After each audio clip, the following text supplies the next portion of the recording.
Welcome to the Endurance Studio podcast. I'm your host, Dylan Turner. I'm an avid ultra-endurance cyclist, bikepacker, and runner, and I'm on a journey to learn and share everything I can about how people can push beyond their limits. This podcast will explore all aspects of endurance through conversations with people I find unique and interesting. There's always an amazing story of accomplishment and failure, and always something to learn.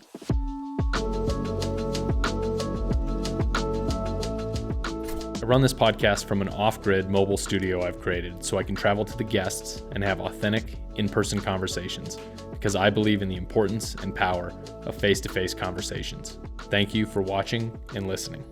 This episode is brought to you by Squirrel's Nut Butter. Who doesn't need a little extra lube in their life? They make adventure lube. It's the best in the business. I use the saddle butter for riding and the anti-chafe for ultra running. It's all natural ingredients, sustainable packaging, and it's locally manufactured here in Flagstaff, Arizona.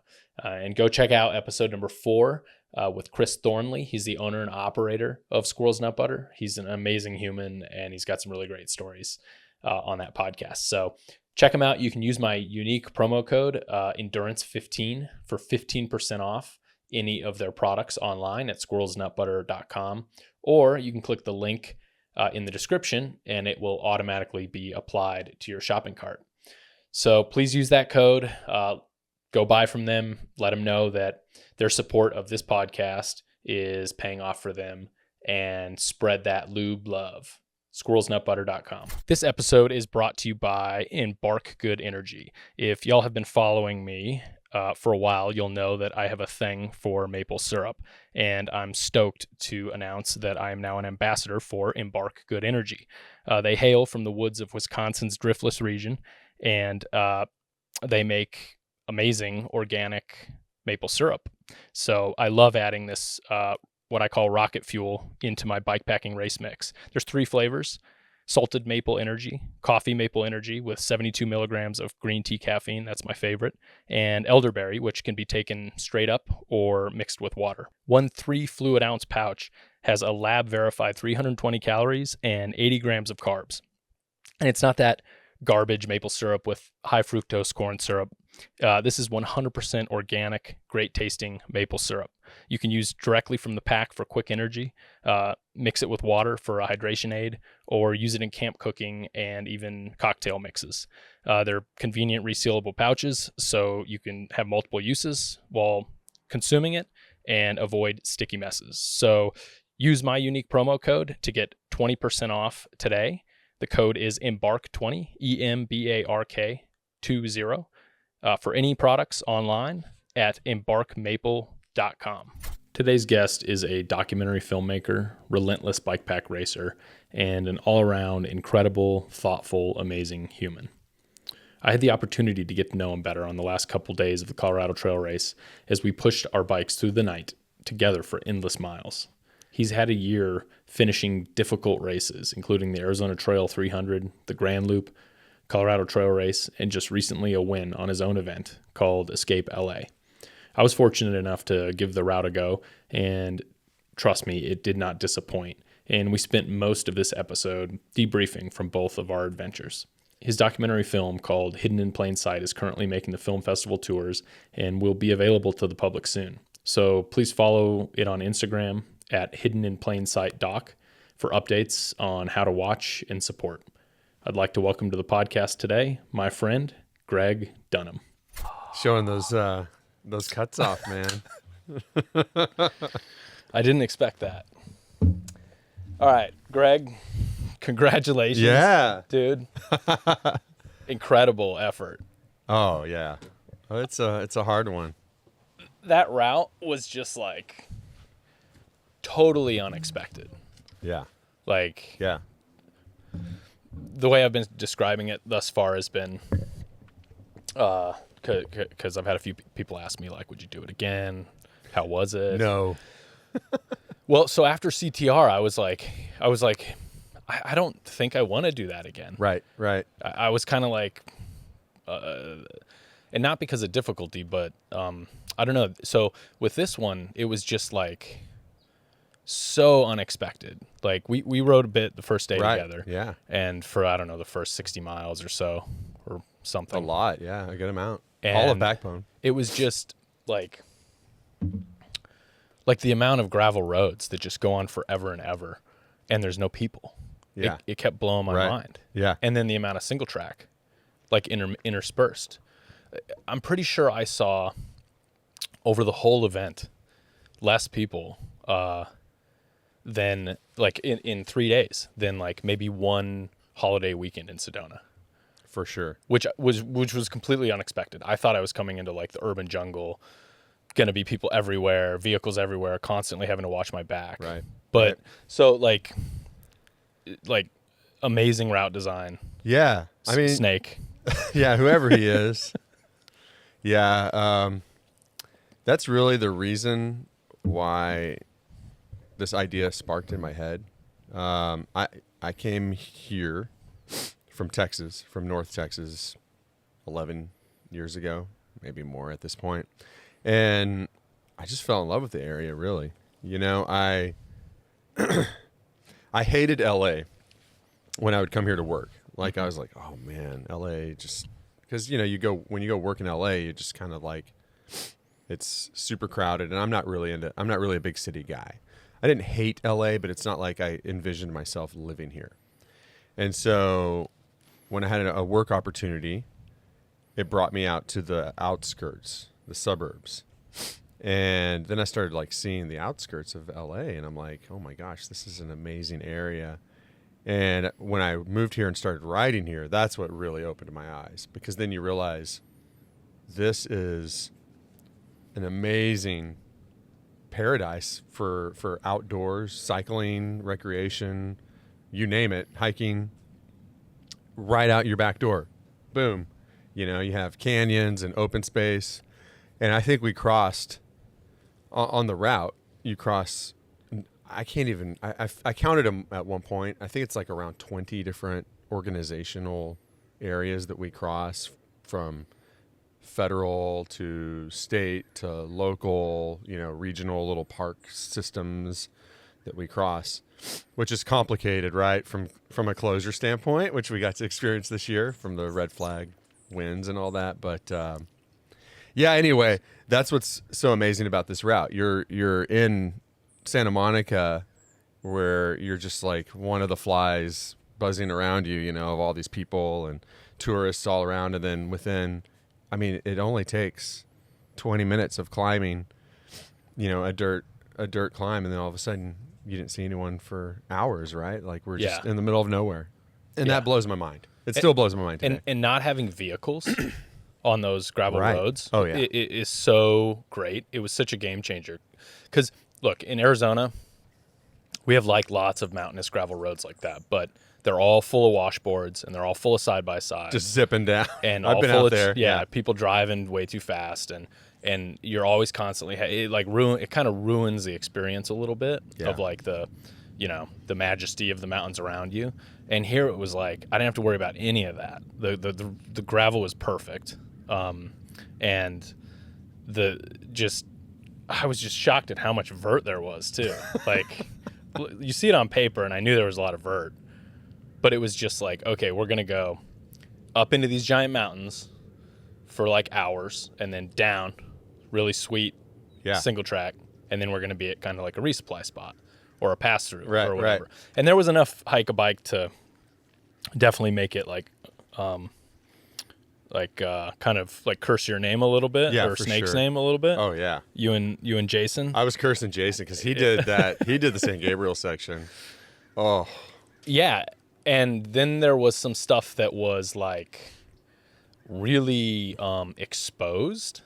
Like really, like the exposure was right. It had me twitchy in a couple spots. Right. Like I was getting real kind of like freaked out. Like really freaked out. It's the real deal.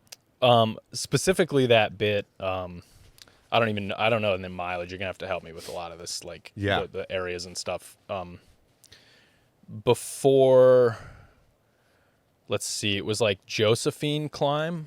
You went before that climb, or after that? I think it was after that climb. Oh, Strawberry Peak Loop. Okay, yeah. So it's a loop around a mountain, and you know, like all these mountain ranges there's like a million pine mountains and a million strawberry peaks, right? Out, just because like settlers are out there like, oh, well, that's a strawberry peak. So, there's like Josephine Road that you would climb up. Yeah. And that's, of course, after your first big hike-a-bike, right? Right. So we did that gnarly, super steep hike-a-bike. And then you could pedal. Yeah. And then, you climb up this Josephine Fire Road, look at Josephine Peak Road. And then, you turned onto single track and we did Strawberry Peak Loop. And that's, really exposed with like loose shale. Right. So like you're like barely holding on and sliding off at the same time. And your bike's like falling and you're pulling your bike up. Yeah. And it's like straight down. 100 feet drop. Yeah. Maybe more. And you're like sliding in the sand towards the drop. Yeah. I mean, that part was like just hitting that loose sand was the part that I think freaked me out, was the unknown kind of like looseness of the terrain. Like, if you ride it enough, you probably build a little confidence in that, and you understand that you're not going to like fly off. But even like I hit that probably like 10 o'clock at night or something. And I was so wasted. I walked a lot of that just because I'm like, I've ridden it before, but one wrong move, and you're just over. Totally. And and I got real freaked out in that bit. Yeah. And then there was the hike-a-bike up to the observatory after that. Oh man. But let's back up. So let's start like before the race even started. So or the big ride, the big dumb ride that we just all did. Yeah. So there was this issue with the route and the Santa Ana winds, right? And the, what do they call it? A red flag. Red flag warning. Yeah, that's the one thing we warn riders about in the fall that could go wrong. I mean, maybe there's a rogue rainstorm that could come, but probably not. It rains like 5 times in Southern California. It's pretty much in December it rains like twice. Just January it rains like twice, and then like February it rains like 3 times or whatever. That's definitely more than 5, but it's bike pack brain math. Yeah. So that's one possible issue, is like a rain thing, but the main thing to worry about is the Santa Ana winds. And so sort of like in the spring and the fall, we get these, and winter. That's why we get fires. Obviously, everything out here is a tinderbox. It's super dry. It's Mediterranean. So in the winter, it all grows and it's beautiful, and we get all these flowers. And in the summer, it just dries up. And so you have all this growth from what really wet winters, which we've had a couple in a row. So some really big growth has come up. Yeah. And then, you'll get these, I'm not exactly sure how this happens, but essentially it's like the desert heats up and causes like these winds to blow, and they blow from east to west. And I think in the North California, they're called the Diablo winds, and we call them the Santa Ana winds. And so it's like this pressure change that comes from the high desert, because the desert's like, 4,500 feet or whatever. And then it just is like a jet stream of surface winds that blow. And so you're getting, gusts up to like 60 miles an hour in some of these passes. And these passes, it empties into our LA basins and our kind of like, I live in the Conejo Valley, and so we experience heavy winds out here. And you'll be in LA and you're shielded from the San Gabriels, from this wall of mountains, and you might not feel the winds, but then you come out here, out west, into this valley area, and you're just getting blown big time. And so that's what we experience, and the humidity drops like massively. And so that's why we get fires, right? It's like a full-on blowtorch. And we actually had a fire the day before. It's like, oh man, I was stressing. It's the one thing as a route organizer that you don't want, right? Like the last minute, just horrible thing that's going to cause the entire route to change. Totally. And we had the warnings, and then we had my power shut off, which now Edison is doing, because basically they didn't maintain the lines in California. They caused a lot of these fires because the lines were unmaintained and near brush, and then they would arc and then light up a tree, and then the wind blows, and all of a sudden there's a town that's gone, right? Yeah. And so California sued Edison. Well, now Edison's thing is, well, we have to shut down the power if you don't want a fire. So here are all these, like, it sounds like a massive storm is happening outside of your house. You wake up and it's like whoosh, and all the trees are bent over, and then the power goes off. So that's what happens now. And I have no cell service here. So I'm like looking, I'm like, I hope everything's okay. And then I decided to leave the neighborhood the day before the ride, not a race, guys.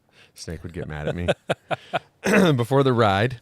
And it's looking hazy, but that can happen with the winds because of the dust. And I'm like, man, I hope there's not a fire. And then I pull up my phone, and it's just like, there's like fire. It's like 10 miles away. It's wiping out the town of Camarillo. It's like a pretty massive fire. And I'm just like, oh no. It's about 10 miles off the route, I think. And then I realized, actually, we're cool. It's blowing away from the route, but we have to, because of the red flag warning, they're shutting down the town of Topanga, which is up in the Santa Monica. So I had to reroute this little section, which was actually quite fun. We rode that section together. It was basically like a canyon road ride. Yeah. And really fast and beautiful. Yeah. So yeah, the winds caused, they threw a wrench in the system. And technically, I think we might have ridden some closed trails Thursday night. I think they were closed down Thursday and open Friday morning. I saw actually, interestingly enough, after we split up, I saw a few riders in this area that I was wondering if it got closed because I didn't see anything. And I did see a sign that was moved over. It said trail closed. I'm like, okay, I guess it's not closed now. You know? Yeah. So it's kind of hard to keep track of these little regional parks, what's going to be closed. So I think by Friday it was open. So I don't feel so bad that we rode this little, and the wind had died down at that point. Yeah. So I think we were good. So you released a separate track. Yeah. Like you did it as like an alternate track instead of releasing a new track. Yeah, because integrating it into the original track is what I meant. Yeah, so we called it the alt start just Yeah. because I figured it'd be easier just to have a start track, and once that ended, you could just pick up because I figured people did so much work, maybe some of these folks on e-trexes or whatever maybe broke the route up already or put POIs everywhere, and I didn't want to, ride with GPS is awesome, but sometimes you start tweaking the ride and 40 miles away it changes the route and you didn't realize it. That actually happened a week and a half before the ride too. I fixed some minor things. Yeah.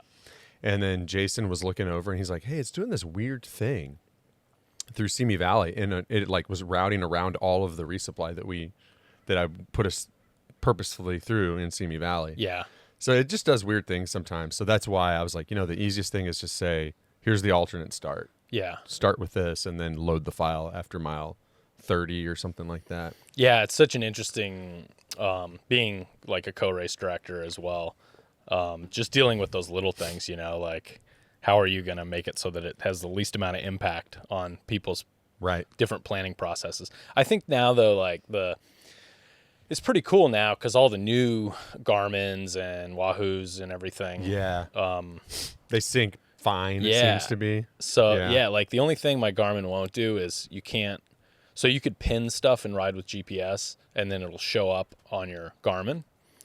But it won't bring your POIs over. I know. Why can't they figure that out? It's funny. The E-Trex has that. The E-Trex brings POIs in. Yeah.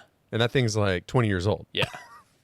I don't know. It's Wahoo's the same way. I use Wahoo just because I got stuck in it, and I'm afraid to change now, because you figured it out, all the weird things that it does. Right. Yeah. So yeah, I mean, but it seems like everybody, that was the night before or 2 nights before. Yeah. Right. You had to release the alt track? One of our riders found the red flag warning in Topanga. Okay. On social media. A regional park. Because they're closing the highway or the road through Topanga, we're going to close the parks. So that meant oh man, we have to ride around that because I don't want to send riders through a closed park. Yeah. Well, the Snake would not be happy. Snake would get mad. Totally. Yeah. He's like L. Ron Hubbard, he's like the leader. Is that L. Ron Hubbard? Like The Scientology guy? The head of Scientology. Yeah. He's like, he's the top of the pyramid. He's the admiral. Yeah, right. We're all on his boat, Wasn't man. he like a for real admiral? Like a self-proclaimed admiral? Self-proclaimed. He had a boat, and they would go out. I guess it was like during some legal problems. He was like, "Fine, we'll just be out on the ocean or whatever." Yeah, in neutral waters. Yeah, so that's like snakes like that. So you and Jason are the proteges of Snake. Yeah, and is it did you guys? How did that start? Yeah. So I was kind of fiddling around and like trying to come up with stuff like routes and stuff, and I've come up with like some smaller loops, and then I was like doing research. It sounds very professional, but I was doing some internet research, just like there's got to be a loop around LA, a dirt loop, right? And it's on the website. You can go to labikepackingsucks.com and read about this because we linked to this like senior thesis or something that this researcher did. Yeah. And it's like really integrated. It's like a really cool like web thing that you can spend like an hour looking at. But she came up with a master proposal in the 70s of how to create a master loop around LA, like single track, multi-use trail. And it's absolutely amazing. And funny enough, like that's now become kind of, so the Santa Monica Mountain Recreation Area is now going to be expanded largely because of that. So like Adam Schiff, he kind of got on board on that. And so they've passed some bills, and they're going to expand sort of the footprint. And I'm behind it because it's a recreation area. So they're allowing for, multi-use trails, which I'm all on board for. I would definitely not be on board for the national park status because you can't ride any dirt, in national parks, man. Yeah. So long story, I was like, man, there's a way we can circumnavigate LA and then highlight some of these Western areas that I love, the burbs, right? And I already knew kind of a lot of sort of my area, which is Thousand Oaks, Malibu, the Backbone Trail all the way to Santa Monica. Like I'd done a lot of stuff, even like overnighters out there, and even like Simi Valley, around the valley. And it got me interested in exploring kind of that funky area where we like the Willow, like the first, what I would call the Willows section, like a stagecoach like Willows section from Simi Valley, how you climbed up over this real stony, like sandstone, almost like Moab like area, and then you like plummeted into this drainage right by the highway. You're like right by the highway, and you're like bushwhacking. Oh yeah, was that right before the fruit stand? Yeah. Dude, isn't that heinous? Yeah, but it's like the only way to use dirt to get around, and you're right by the freeway. Right, it's crazy. Yeah, dude. Everybody was like, everybody I bumped into after that, they were like, "What just happened?" They're super. Everyone's like, "That's our like Stagecoach has willows. Yeah, we have that. Right. It's called Devil Canyon too. It's Devil's Canyon, dude. It's just so like that part's so particularly frustrating because it's slow. You can't find the trail. Oh yeah. You gotta like And I don't. It's not like I'm gonna go like mark it and like brush it. So anyway, I thought that like my assumption on a lot of these things were as you get closer into a town, the roads get better and better and better. They go from like horrible to better typically. Right.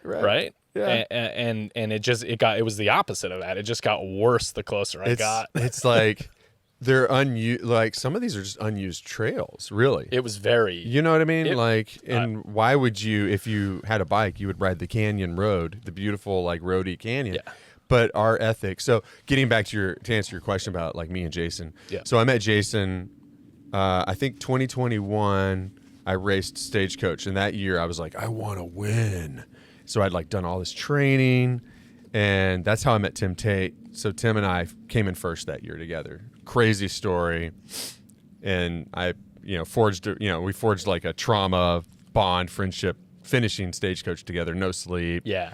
Awesome guy. And so that year I had met Jason at the start, and he's like, "Oh, you're Gregg," and I was like, "Oh yeah, you've been doing a lot of my rides," because I guess he was a triathlon guy, and he's like, "Oh man, how do you do this bikepack, racing thing?" And so he just was like Strava trolling me from like, not trolling me, but like shadowing what I would do for a training ride. He would go and do the same ride, and I started following him on Strava because I saw he would do the same ride I would do. Yeah. And because the previous year, like Jeff Kirkhoff and I raced Stagecoach, and he beat me in about like 8 hours. Yeah. It rained for like 30 hours, Yeah. and Jeff's just a monster. And I was just trying to just keep up with him. I just couldn't hold him. But anyway, so he was like, I tried to follow Jeff, but he lives in Colorado, so I have no idea how he trains. And then you came in second, so I just decided to follow what you did. So I met him at the start. I was like, "Oh, hey, you're Jason. Hey, nice to meet you." And he's like, "I don't know, man. I'm about to do this thing." It was his first time doing anything. Yeah. So he did it, and I woke up after finishing Stagecoach, and I was like, "Oh, this Jason's about to finish today." So I went and ate breakfast, and I met him at the finish, and his whole family was there. And, it's just like one of those, when you finish your first bikepacking race, Stagecoach is not a race either, but event or what non-event thing, it's a huge accomplishment, right? You're just like so emotional. Yeah. And it was cool, like, to see him go through that, and he pushed through. And we just hung out together. And he lives in the Pasadena area, and he lives on sort of like the east side of the route, and I live on the west side. And so as we became friends, we did Stagecoach the next year as a group, like me, my neighbor, Jason, and we didn't sleep at all. Like, that was the first time they had never slept doing something. Yeah. And so we had fun. Tim Tate rode a fat bike that year, and there was a sprint finish including Tim Tate on a fat bike sprinting. It was pretty funny up the mountain. So yeah, anyway, we just became friends and did a lot of bikepacking and fun things together. And He's kind of an enduro guy, right? Jason, he can, oh man, he is so fast downhill. Yeah. So he can just shred. And that area, you saw it. I mean, it's just like guys just go out there with the full face and just like hit it. Yeah, I was wondering. I remember you at the event gathering. You said, "Yeah, Jason's an enduro guy. You're going to see some of the enduro bits." And as I was going through them, I'm like, "Is this what he's talking about?"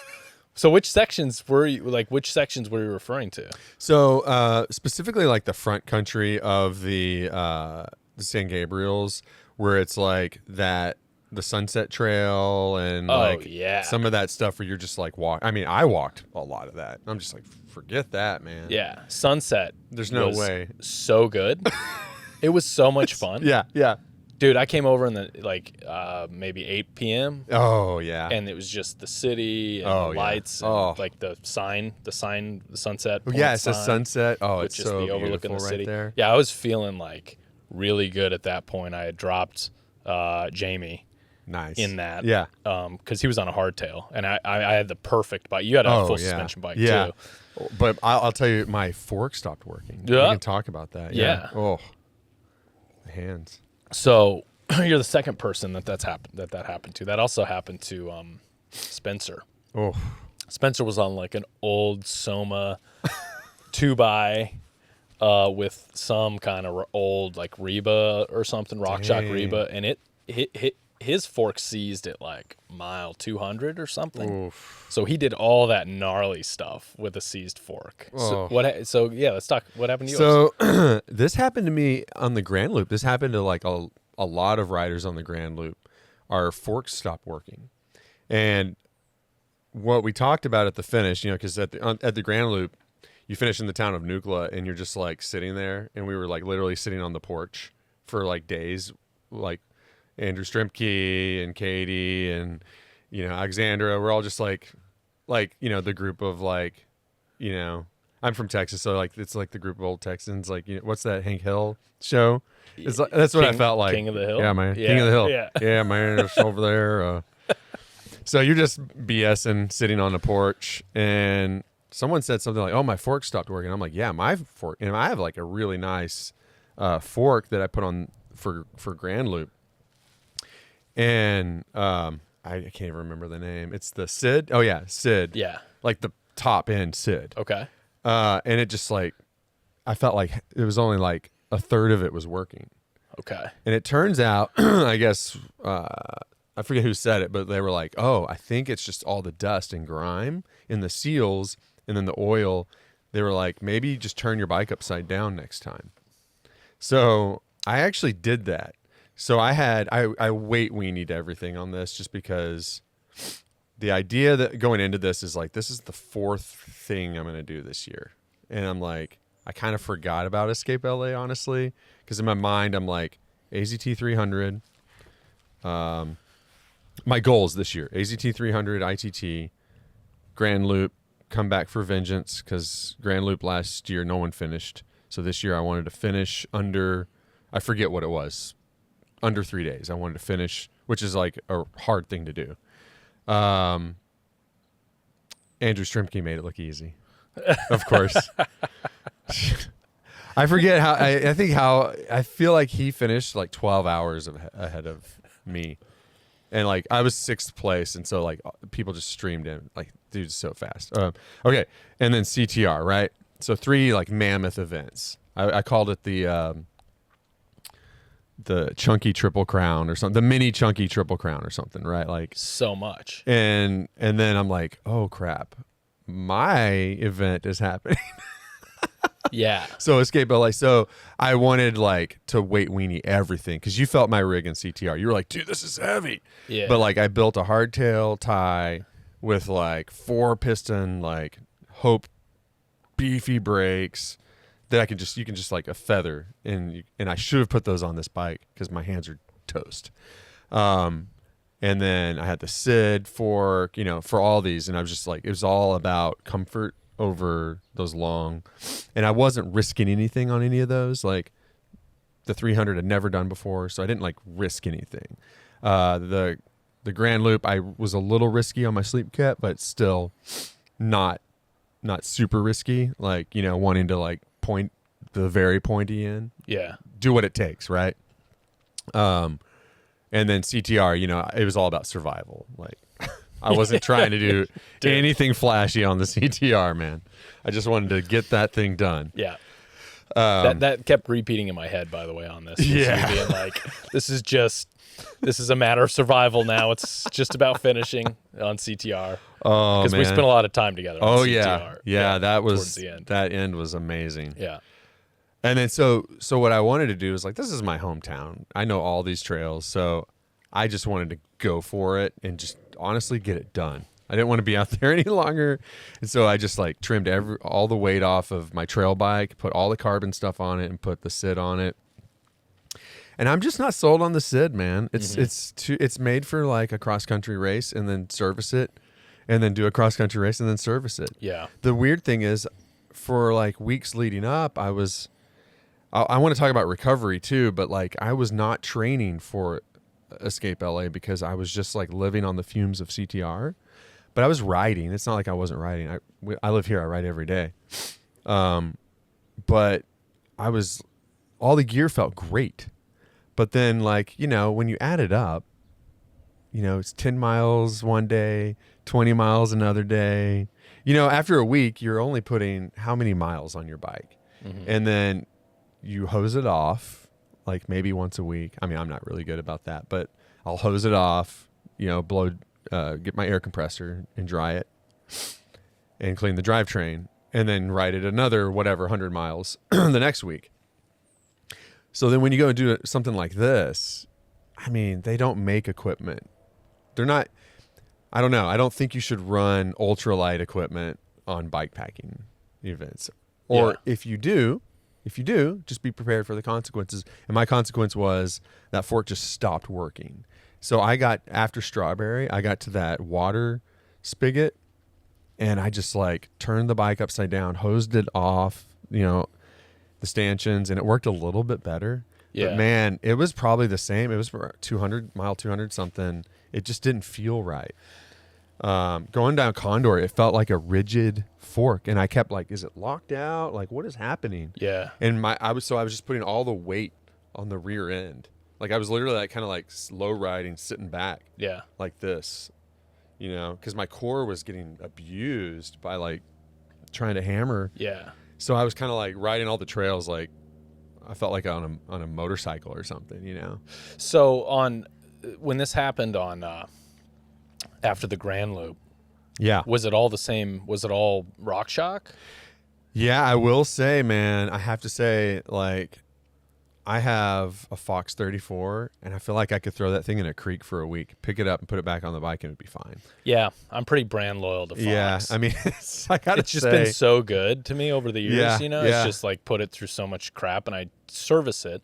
But like this 34 that I have on there now, Yeah. it has the channels in the back, which I believe came out in like on the 2022 forks, maybe. Okay. So they have these little channels that run on the back of the lowers, and the idea is every time it compresses, it shoots oil Oh, interesting. back up into the top. So it's bathing. It's constantly bathing in oil. Self-bathing, yeah, somewhat, right? Self-bathing. Yeah, dude. That's how. Yeah. Wow, that's interesting. I really want. I have an old 34.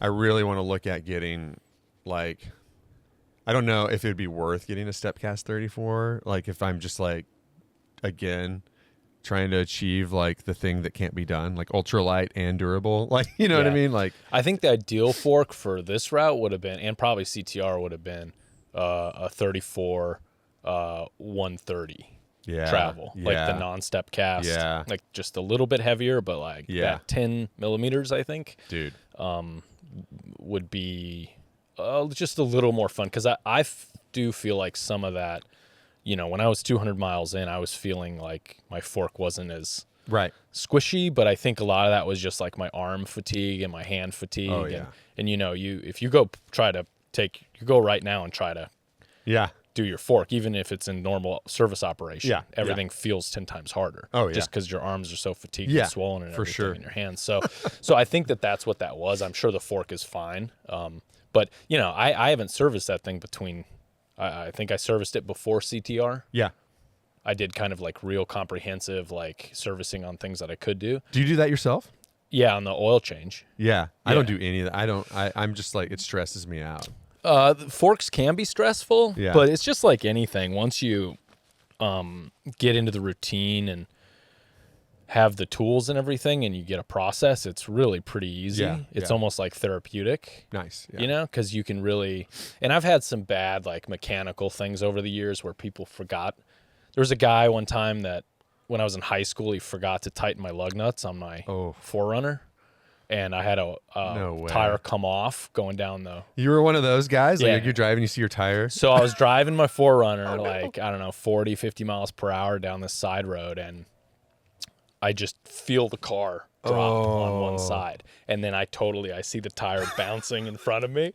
Oh, they're like sparks flying out of the back? There were, yeah. I mean, I couldn't see them, but it landed right on the it had disc brake rotors on the front, and then it had like the drum brakes on the rear. Yeah. And I think it was the back rear that came off, and it like literally bounced down the road. And kind of ever since then, I'm like, there's some stuff I'll definitely do, like I'll do myself. Yeah. There's other things, you know, like I always use the example of doing tile work. Like, I'm never going to do my own tile work. No way, man. No.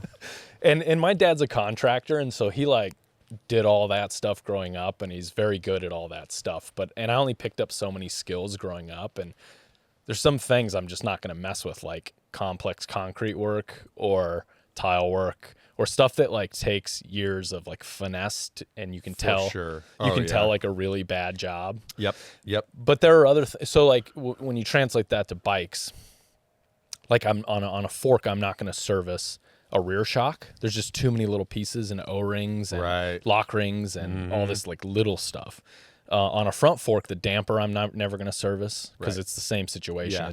It's like all this tiny little micro stuff that if you don't get perfect, you're just going to cause more problems for yourself. But the oil change, it's pretty easy. You take the air out, you drop the lowers. You need a couple of tools. It maybe costs like, I don't know, $100 in tools, which you make up in one service cycle. depending on if you have a good bike shop or not. And are you replacing seals at that point? Or Sometimes, is that, yeah. Sometimes I'll pull the seals and replace them. Sometimes I'll just check and see if they look good. I mean, I'll probably definitely after CTR and this, I'll time for service it. Yeah, this winter. But it's like pretty straightforward, and it gives, like, for me, it builds a little bit of confidence, at least like trail side stuff. Yeah. And I would say that's probably the most complicated process. There's some, like headset pressing, like when you're pressing and removing stuff out of press fit. Right. That's complicated, I guess. Just because the tolerances, you could like do damage if you don't have the right tools on that stuff. Yeah. But like, see that stuff, that stuff, like, yeah. I think I turn my brain doesn't even want to approach that because I feel like in my life is just so busy and chaotic already. Yeah. So I feel like I just segment and say, no, I'd rather like delegate that to someone else. Totally. You know what I mean? Yeah, totally. I'd rather ride my bike. 100%. You know what I mean? Yeah. I'm done with work. I'm going to get on my bike. Oh, wait, I'll just take that to the mechanic. So I know enough to survive. Yeah. Out in the mountains or whatever, but when it comes to like doing maintenance, and it's expensive because when you have a good mechanic, you need to make sure you pay them and tip them well, right? Yeah, and thank them for their work because they do, It's funny though, like no mechanic wants to do a brake bleed. That's like the last thing, like no mechanic wants to do that. Yeah. Because it's like the simplest, like from like a labor, and they don't really make a lot of money on it, but it's really annoying. So I need to probably get good at brake bleeding. Yeah. You know what, dude? Like the way I look at it is, I don't know. For me, it's like a challenge, right? I guess a little bit, but I also like just enjoy the knowledge because when something's done wrong then too. Totally. You know what I mean? Yeah. Like, when you're being screwed on something or whatever, right? Totally. But I've definitely like shot Shimano, mineral oil into my hair and shit while doing a brake bleed. Like it just shot it everywhere and it's all over. And I'm just like, this is horrible. And then you figure out like, okay, slow down. Here's the process. Like I'm going to get the right tools. And then you start to feel like, okay, this is more approachable. You know? But then it, like, for me, it translates into confidence on trail. When there's a problem, you're like, oh yeah, you can do this or you can do that. And before I knew all this stuff, it was like, what if I catch a brake cable and I lose all the fluid? Is my ride over? Right. You start to have these like catastrophic thoughts. Right. Which bikepacking, those like creep in so easily for me. Yeah. Yeah. Like catastrophe. You're like always on the verge of catastrophe with something, right? You're like always fending off that idea.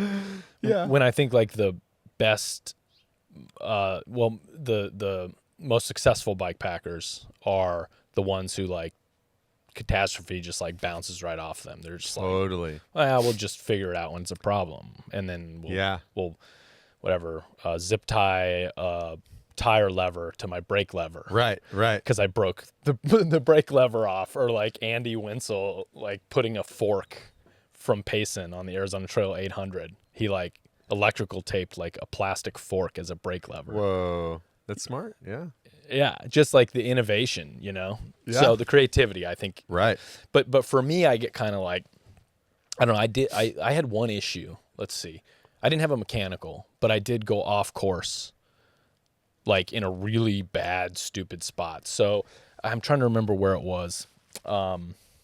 Fairly early on, the first night, you come out of the trail and you get onto like a main road with there's like a white picket fence on the right side, and then the road goes down to oh shoot, I forget the name of the town. I'd have to pull it up. But basically you like cross the road and you ride on the other side of this white picket fence, and then you take a right off into the mountains. Okay. And the road like the road like drops. Interesting. I wonder where that is. Yeah, let's see. Let me pull it up. Like in my area. The road is before, so it was after you take a left on Potrero Road. Yeah. And it goes down to Oxnard. Oh no. So I took that down like 15 minutes. No, you didn't. Yeah. In the middle of the night. Oh no. Or not the middle of the night. That is like, that's a road climb. Yeah, dude, it went straight down. That's like, okay, so that is for the listeners out there, that is the edge of the Santa Monica's. So the reason why this year, so what we've decided to do is change the route every year a little bit, like tweak it and then reverse the route year by year, like CTR. Like this year we went clockwise, sorry. And then next year we'll go counterclockwise. And then we're also like changing it up to fit that flow. Mm-hmm. So it was way harder this year than last year. First of all, I will say that. Like, you hear that, Jesse? Yeah, Jesse, come and get some. See what you can do. He'll like destroy it. I know. I saw a Strava comment today, and I wanted to comment. I think he just commented on your ride. Okay. And I realized I'm not friends with him on Strava. Hopefully, friend me, Jesse. Let me follow you. But yeah. So this year I was like, ooh, I want to take us to the edge of the Santa Monica's, but which is like the edge of the mountains. So you dropped into the Oxnard. Oh yeah. So basically, it's the mountains to the yeah. ocean. I didn't go all the way down. I went maybe my like God. 10 minutes down. Oh no, that's still a lot. Yeah, dude. Because it's like super tight switchbacks on a road. Yeah, on like a busy like road. 10% grade switchbacks, right? Yeah. Yeah, dude. I went down and then I checked the God. track. I was like, this doesn't feel right. And then and I checked and I was like, oh shit, this isn't right. Oh no. So I turned around and I was just like, all right, I start climbing. And because you were going on a road that needed to hop up on a little single track essentially, and so you just kept hitting the road. Oh man. Yeah, I missed the turn. Super bummer. And then my Garmin did like a I think recalculating. I think I accidentally, because I have that shut off because that screwed up so many people. Yeah, that's the auto recalculation. So it pops up and it says, "Do you want to recalculate?" And I think I accidentally hit the yes instead of pause navigation. Right. Because it had. Then I started to follow this arrow down. Oh. Yeah, and then it was going to reroute you basically. Oh no. Right, and then I was like, "Oh no," and then I just like was like, "Okay, well, whatever, 30 minutes back up or whatever." Yeah. Did you hike some of the pavement? Or No, I rode it. I wanted to get off the road. There's some really steep pavement there. Like, yeah. And it's not, you're right, there's no shoulder. It's a heinous like road climb. Yeah. Yeah. So cover your ears, Mom. So that part, I just got up and I got out of there as fast as I could. And then I couldn't get my Garmin to reload. Oh no. Yeah, and I started having Garmin problems, and I'm always like kind of I pride myself on my Garmin skills a little bit. Yeah. And I was like eating those words at that point, like, because it was just, I couldn't get the course to reload. It wouldn't pick up my track. I was like, did I just lose that whole ride? I had to reboot it like 3 times, just sitting there waiting, basically. Oh, like just, which is because it's an obscure little area that we sent you in. Yeah, there's nothing to you can't tell. Like, oh, there's the trail. No, and I was already twitchy about, I don't want to keep going the wrong way. I just went the wrong way, and I had to pay for it. I had to do like a little road climb up out of there. So, so the Garmin finally, after like 4 restarts, I created a filtered version of the track. Okay. So I always like do on the that. Fly, or you had already created No, I had done it ahead of time. Yeah. Because I hear so much stuff about like the Garmin's will freak out if they have too many points and they start to. I did that also just in case. Like I split the route up. Right. So and I think that's really good practice. Lebo was talking about tricks for the Arizona Trail 800. Yeah. And it's both. It's not just like breaking the route up, but it's also managing your track that's ongoing. Mm-hmm. Because if you have both of those things, it just destroys the software. I think mine freaked out on CTR. Remember our epic finish, and like I lost all that data. Right. Sucks because that was an epic way to finish.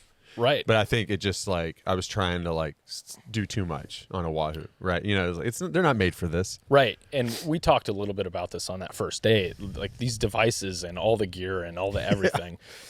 It's only made for 97% of the riders, which is not us. Right. Or 98% of the riders, which are like your day people that are just going out and they maybe an overnighter, maybe. Yeah. That this stuff is built for.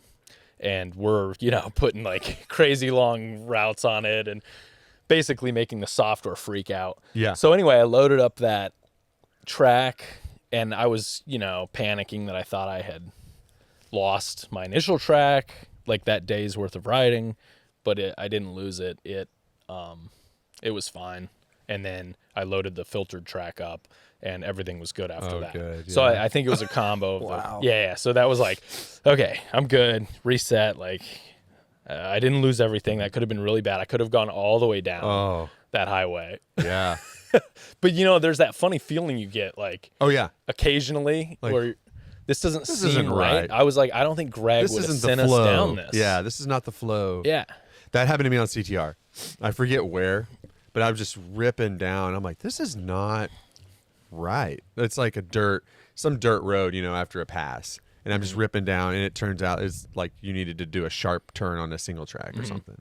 And I did that, and I got you can't get, like, you can get mad, but then you have to stop throwing. You have to throw your fit and then be done. You know what I mean? Because then you have to, you have to climb the damn road back up. Yeah. There's nothing else to do. Just go back up and don't lose like an hour, whining about it. Just, lose 30 minutes. Right.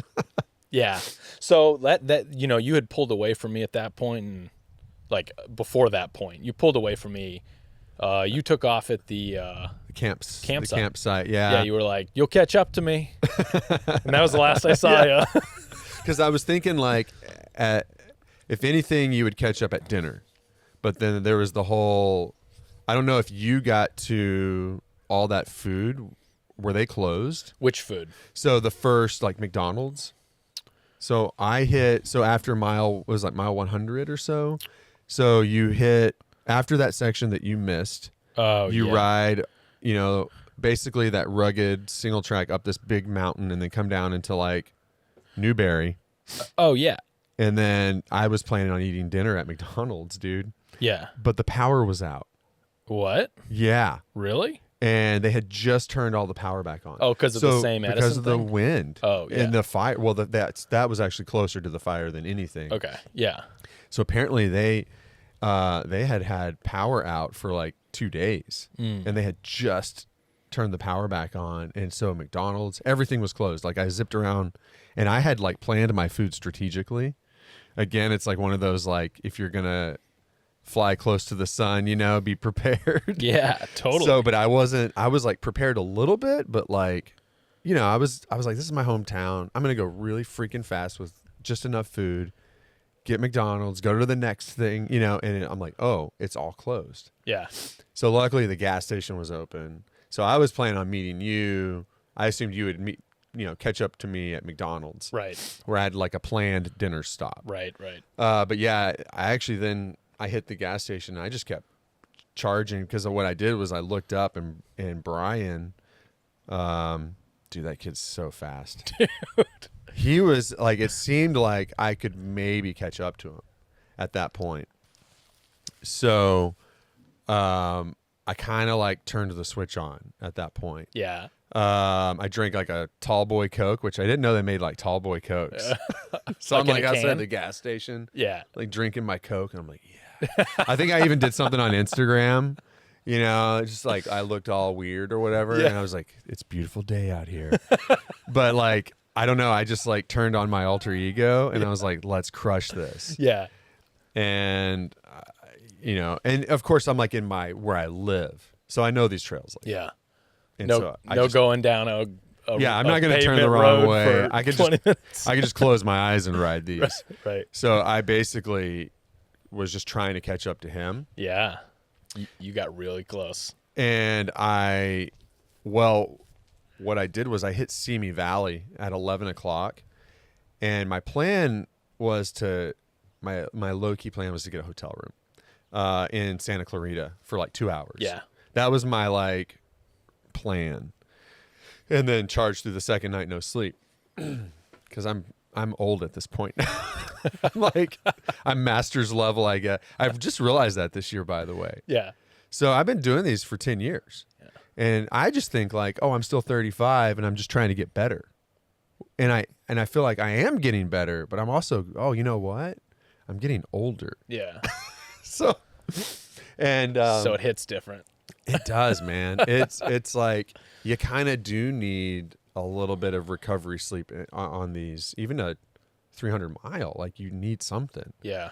or you're going to be devastated. And I've chose the no thing, no sleep, and I am completely crushed. Right. And that's another thing going into it. Like, I think not training into this from after CTR was actually wonderful for me. Yeah. Like just resting, sleeping a lot, no alcohol, which is a huge, that thing is a, like one beer. Like I think I drank beer. Well, I drank margaritas because that's all I could think about after CTR was like, I'm just going to drink a big margarita. And I did. Yeah. That day I went to Mexican food, and then I came home and I got in like a little margarita phase. I was like making margaritas, and then I was like, man, I'm sleeping horribly and not recovering. Yeah. And so then I cut, I was like, I'm going to cut out alcohol up until Escape LA, you know, because I do like these waves of like 30 days with no alcohol at all. It's not like I drink a lot. I just have like a beer at night. Yeah. But like, man, you can feel it when you're in your 40s and you're trying to do something athletic. Like you can feel any kind of thing in your body. You know what I mean? Like any kind of like fuel that's not right. And I don't know if it's age or if it's just like me recognizing, like becoming acquainted with my body more. I don't know. Probably a little bit of both. Yeah. I don't even know what we were talking about, but essentially I get to Simi Valley. Sleeping. Yeah. And I see that Brian is sleeping. Yeah. And I'm like, you know what, old man? The only way you're going to beat this kid is if you keep going. Yeah. Because like my plan, I rolled up 11:05 to this hotel, and their lobby closed at 11. So there's no hotel. Yeah. I've got no kit. I got nothing. I got foil. I don't even have a puffy jacket. Right. You said that at the beginning. So I've got 2 windbreakers. Oh my God. And a wool layer, and that's it. Yeah. And it's, you know, it hit 31 degrees. Yeah. Out there. So it's not like, you know, dangerous, but it's it's cold. That's very uncomfortable. Mm-hmm. Yeah. So I went to In-N-Out. It was the only thing open because I missed the dinner stop in Thousand Oaks. Yeah. So I'm like, shoot, I've got to eat like a meal. It took forever, dude, like an hour. But it was like a recovery hour. So I was like, okay, don't get stressed. Just keep drinking Coke. So I was drinking soda. Yeah. And I was charging some stuff. And all these teenagers were at In-N-Out looking at me like, and I asked these kids, I was like, hey, can you watch my bike? I'm going to go tear up the toilet, you know? Yeah. And they're like, okay. And, you know, they think I'm just some homeless guy. You know, they think I'm like, here's my Walmart bike with my, you know, with my, you know, I'm like you know, little does anyone know that thing's probably like, you know, $15,000 worth of gear. Right. So I'm like, hey, would you watch my bike? And I left my cell phone on the table too. And they were super cool. And anyway, so I finally eat. I get the food and I'm like, it took an hour, dude. And I had at least had like 3 sodas at that point. So I felt like really good. I mean, all the sugar and hydrate, and I was hydrated. And I took the burger and fries to go. Yeah. And I just was like, all right, let's do this. Let's pass Brian sleeping. Let's hope he sleeps for a little bit longer. Yeah. But I was like, oh, if he sleeps too long, he's going to smoke me because he's like 20-something years old. And he's going to be fully recovered. But so that was my calculation. And, man, that was hard because that climb out of Simi Valley is it's called Chumash Trail. Okay, yeah. And, you know, it's pretty hard, fun. It's, you know, rugged. Was that the one with like the straight hike bike that went straight up the side? There's parts of that for sure. Where it's like there was like a gravel road for a long time. No, this is like you came to this neighborhood, and then you basically get on a single track, and it goes for a long time, and it's before that Devil's Canyon, right? So you're like taking a pass called Santa Susana Pass. Yeah. So you're taking like this real sandstony. It feels like Moab. Yeah. Like you're going up, and there's like sandstone, like piles of rocks everywhere. It's real, just like interesting. Okay. Yeah. Like there's some like Manson history out there. And so basically you just do this big climb, and probably half of it was hike-a-bike, you know, especially me at that point. I'm just like beginning to feel wasted. Yeah. Yeah. You know, at that point. Once the soda wears off. Yeah. You know, and then I'm like trying to eat the burger, and you're like, this is hard to do. Yeah. And you're like taking a bite of a burger and you're chewing on it for like 10 minutes, it feels like. Yeah. And you're like, oh, now I can eat these fries. I put like 3 packets of salt on the fries because I was like, I don't think I'm salty. And I went to the bathroom and I was just like salt. Just like, I was like, oh, I have been sweating. Yeah. So I do that climb and then the descent and then all that hike a bike. And then, and I made it out to, I'm not trying to get a play-by-play, but yeah. Oh, I love it. I just knew that I needed to keep pushing that night. Yeah. Because he's sleeping. He's going to catch me. There's no doubt about it. This dude's like freaking monster. Yeah. 20-something years old and got like all these FKTs everywhere. Yeah. So all I'm thinking is like, old man, keep moving. Sheer determination, right? Like, yeah. And so that's some hard area. And then basically I hit a 7-Eleven and ate a cup of noodles and then pushed that really steep, that heinously steep climb out of the valley before Santa Clarita. Do you remember that? It's just like, maybe that's the one I was thinking. it's like, oh yeah, that's it. Gravel road. And then you hit the single track and it's just like even more. It's just straight. There is like a trail off to the right. So you can do either or, okay. you know, like, I didn't, it's like, it doesn't matter. It's still freaking hard, right? Yeah. But yeah, I was like, well, it'll be quicker if I just go straight up. Totally. Yeah. It was short, but yeah, it's peppery. Yeah. Peppery. That was like the first, like, felt like real hike a bike. Yeah. Grunt. Yeah. Yeah. Where you're just like pushing, holding your brakes, pushing, holding your brakes. Yeah. Sort of situation. Yeah. Oh yeah. Okay. Did you see the sign at the top? It's like a mountain lion sign. There's a really funny sign. There's like that gate that you're kind of going in and out of. There's 2 signs with mountain lions on them right next to each other. What? I don't know. Heck? I don't get it. I thought it was like a mountain lion sanctuary or something. I mean, it might like be Jurassic Park. Like we have mountain lions in here. Yeah. Yeah, that was weird. Yeah. Yeah. No, I don't get it, man. Okay. I don't know. Yeah. No one can tell me why those are there. And there's a private property and 2 mountain lions. The best I could figure is it's like this guy's got like private property. And he's like, I'm gonna put mountain lion signs up to just keep people away. Beware of dog, sort of situation. Well, I mean, mountain lions are all over the course. Yeah. I mean, you know, I saw one that night. Did you? Yeah. Whoa. I don't remember where, but I was turning like gravel road, kind of going down. That's the only time I've ever seen mountain lions, is going downhill on really fast, going really fast. I mean, that's the only way they can't hear you coming. Yeah. You show up before they know you're there. Yeah. And then by the time you see them, you see a flash of them. It's not like I saw it looking at me, but I saw its back end and then the long tail. I was like, oh, a mountain lion. So cool. Yeah. I only saw coyotes. Yeah. Lots of coyotes when you started to, especially when you got towards the end of the course, like Griffith. Area, going through trash and stuff. Yeah. It was just coyotes going through trash. Yeah, yeah. And they didn't really care about me. No, they don't give a crap. No, they were. Out here, they don't. They look at you and they're like, oh, hey. Do you have cats to eat? Yeah. Do you have a small something they can have? A morsel. Yeah. So, did you... So, yeah, the plan changed. The depths of the night, I mean, you've got to be getting into the depths of the morning now. Yeah, at that area. I hit Santa Clarita that hard. So, like, I dipped down from that mountain lion sign. It went downhill, right? Yeah, that was fun. That was a good section. Freezing. So, I'm going down, and I just had, like, just one windbreaker on, not even the wool layer on. And it keeps getting colder and colder. And I'm like, man, why is it so cold? Yeah. And that's when it hit the lowest temps of the whole thing. Yeah. Because it doesn't see sunlight that time of year. Right. You just ate. Oh, yeah. You're starting to deplete probably really bad. Sure. Yeah, I'm getting into like I need to just keep eating the whole time. Right. Mode. To keep the blood going. And and it's probably, so I climb out of Santa Clarita, I go under the 5, and you're climbing these really steep switchbacks, just really weird trails too, right? Like, what are these trails doing here? And it's like whatever it is, it's like 4 a.m. So, and I remember like by 5:30 or 5 something, that's when I'm like, really, the sleep demons are hitting hard. And I decided to take a 20-minute trail nap. Yeah.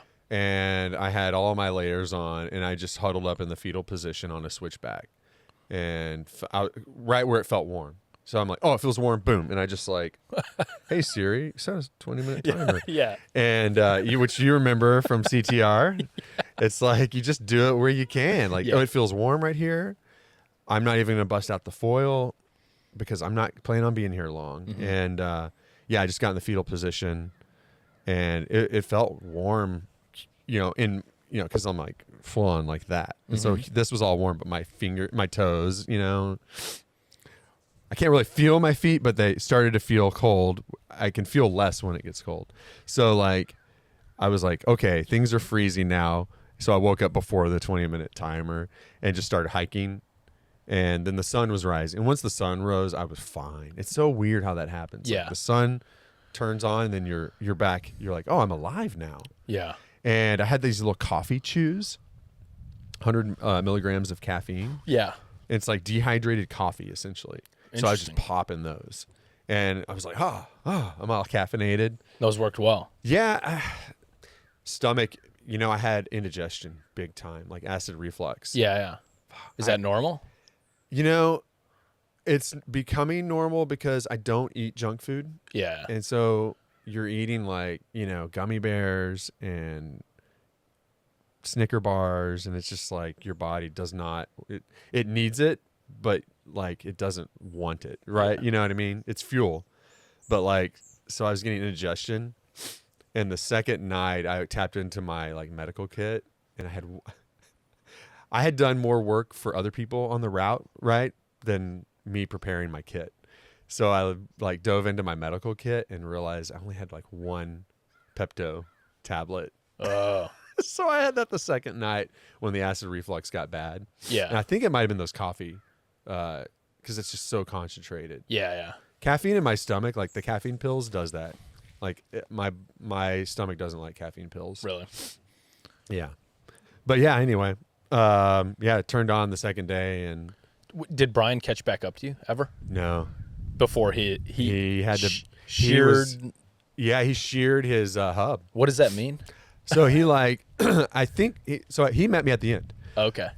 He basically like I think the hub pulls inside or something completely.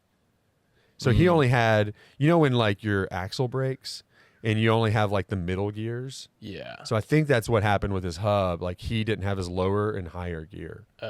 So that's what he was saying. And somehow he worked on it to make like almost like a single speed on the way home. Yeah. His post was like, I did read the it was like, it was like something mutant. Yeah. Look it up. He like created. And I was like, are you referring to a person or a bike thing? It was, let me just look it up really quick because it was worth it, man. It was like SoCal. Oh, and Back to the Van featuring a weird fixie mutant supercal. Yeah. Somehow he fixed his hub, but he had to be, Okay. That's. And I was like, what is that? Was that a person you met on the trail? So I think Super Caliber was the bike he The had. type of bike. One of those Treks. Yeah. Those like super featherweight, like full suspension Treks. Yeah. Where it's like integrated in like the top tube almost. Oh, the suspension design is? Where you can't like even see the suspension. But there's that climb out of Santa Clarita. So I hit Santa Clarita and just posted up in the gas station and drank like 2 cup of noodles. Yeah. And resupplied for 24-hour resupply. Yeah. And I just got out of there, man, because that climb is heinous. Yeah. The gravel climb. Yeah. Up to it's kind beautiful. of to the Nike missile site. Yeah, right? Nike missile site and the Camp 9 fire station. Right. And then you drop down and then you climb even more. Dude, I was feeling so good there. Like that was so much fun. That climb Isn't it was beautiful so good. too? Yeah. Oh. I went up in the sunset. Basically the sun went down right at the Nike missile site. Mm-hmm. So you got to see all of LA. It was amazing, dude. It's amazing. Yeah. And that fire station was like or you went right through it, right? Or so you go you like ride your bike right through the fire station. Right. All the firefighters are there and Yeah, that was a really like pedalable climb for me. But yeah. see, I had slept. I had gotten 5 hours. So that is super steep at the very beginning, and then it mellows out and it's a nice climb. Yeah. And then it's incredible views. And then you take a little pavement down to the canyon road, and then you're back on like a historical paved road that no one can drive on now. With a giant sinkhole. Yeah. Dude. Let's talk about that sinkhole for a minute. Yeah. Because, like, shouldn't they have that, like, roped off or something? You know what? They have some stuff painted on the pavement. I know. And if you're already bombing, it's too late. Well, you either need to jump or you need... Dude, the direction we went, it was fine because you were ascending. Last year we went the other direction. We had to tell multiple times, be careful, because you could be going like 30 miles an hour. And you're not going to... Yeah, dude. It was, like, intense. You know, it's been 2 years. And you would think like there would be like something, a cone, like even a cone would be nice, but not even that. Just painted on the pavement, like danger. It just says danger, like it's spray like paint 20 feet from the cliff. Yeah, it's so crazy. Yeah. I mean that's typical California right there. When the storms come, that's what happens. It wipes roads out. It just was gone. I mean, yeah, it's like extreme, right? So with a big winter, that's what happens. It'll just blow roads out. I mean, that's why you can't even, like Big Sur, the highway to Big Sur has been closed for, I don't even know. Like, I think it's been closed more than it's been open recently. Now, did they have that road closed because of that sinkhole, or do they always have it closed? It's pretty much, from my knowledge, I don't know the history of that road, but it's pretty much always closed anytime I've ridden it. Before that was done also. But now, and I think that's happening more and more with these old California backcountry unpaved roads. They're just going to become trails eventually. Yeah. It was an incredible road. Oh, yeah. Dude, like... it went on for a very long time. Very long road. You kept coming around these. Oh, and you're like, I must be at the top. And then nope. There's like, oh, that must be it. Because you're going from, I forget the elevation, 2,000 feet to 6,000 feet, and or maybe like 1,000 feet to 6,000 feet. And so you're like, oh, that's not that big of a climb. But it goes like up, down, and then up, and then down. And even when you can see Gleason, the peak. Yeah. You go down again, and then you have to do another like 2,500 foot climb, right? Like, yeah. So it's just unattainable. Yeah. Now but it felt good because it was like I could stand up and pedal and like, really cover some ground. Yeah. And it's good grade. I had the fear of God in me at that point because the young ones behind me. So was about to slaughter me? You so were like mid morning. Yeah, I'm like. Well, I hit that probably like 7 a.m.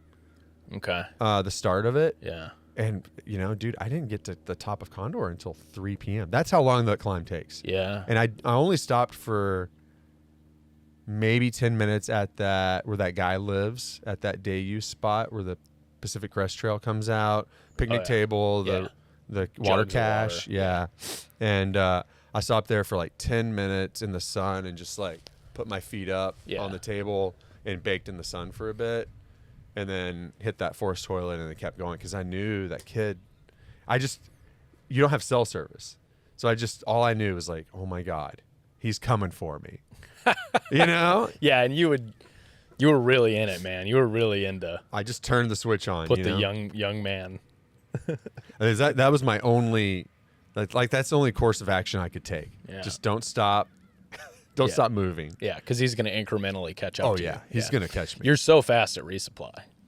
Like, I was impressed. That's the only thing you could be, like, that's the only thing you can do, right? Like, to speed up when you're racing someone that's 25 years old and a monster. Right. Like, maybe I could get this resupply done. Right, so he's like half your age? I don't know. It's like my son. Hello, son. Right.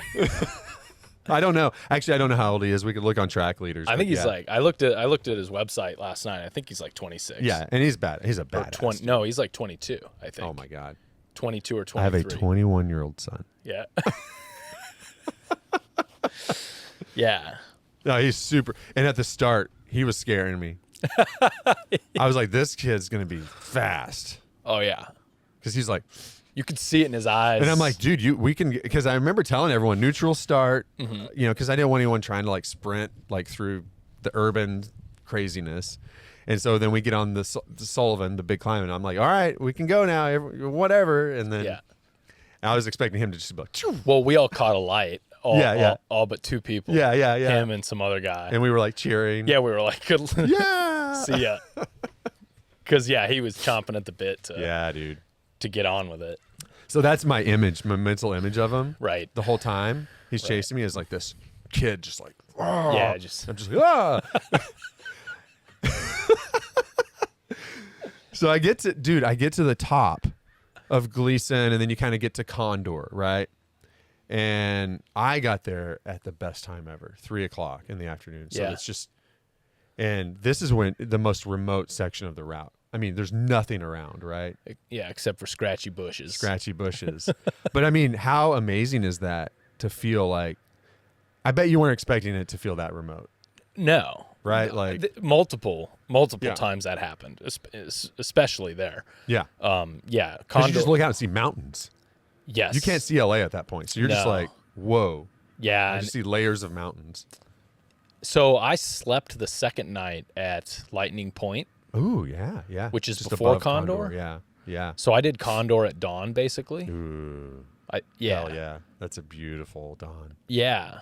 And it was like I got through it and I was like, I'm glad I didn't do that at night. Yeah, that's not a good one to do at night. Because I've done that in the middle of the night before. Yeah. And it's heinous. Controlled sliding.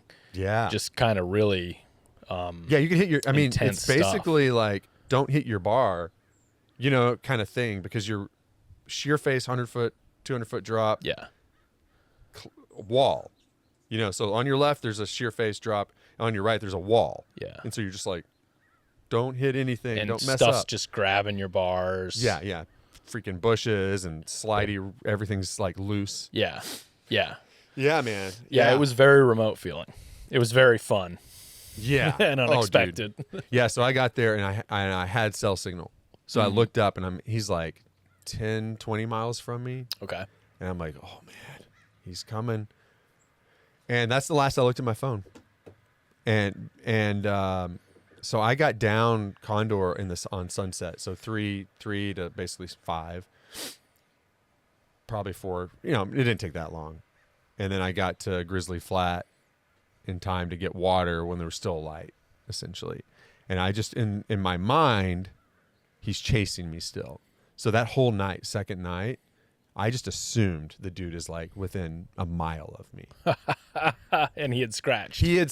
So he had done Condor on his like kind of broken hub. And he was like, man, basically he told me he had to make a calculation. Like, it's so remote.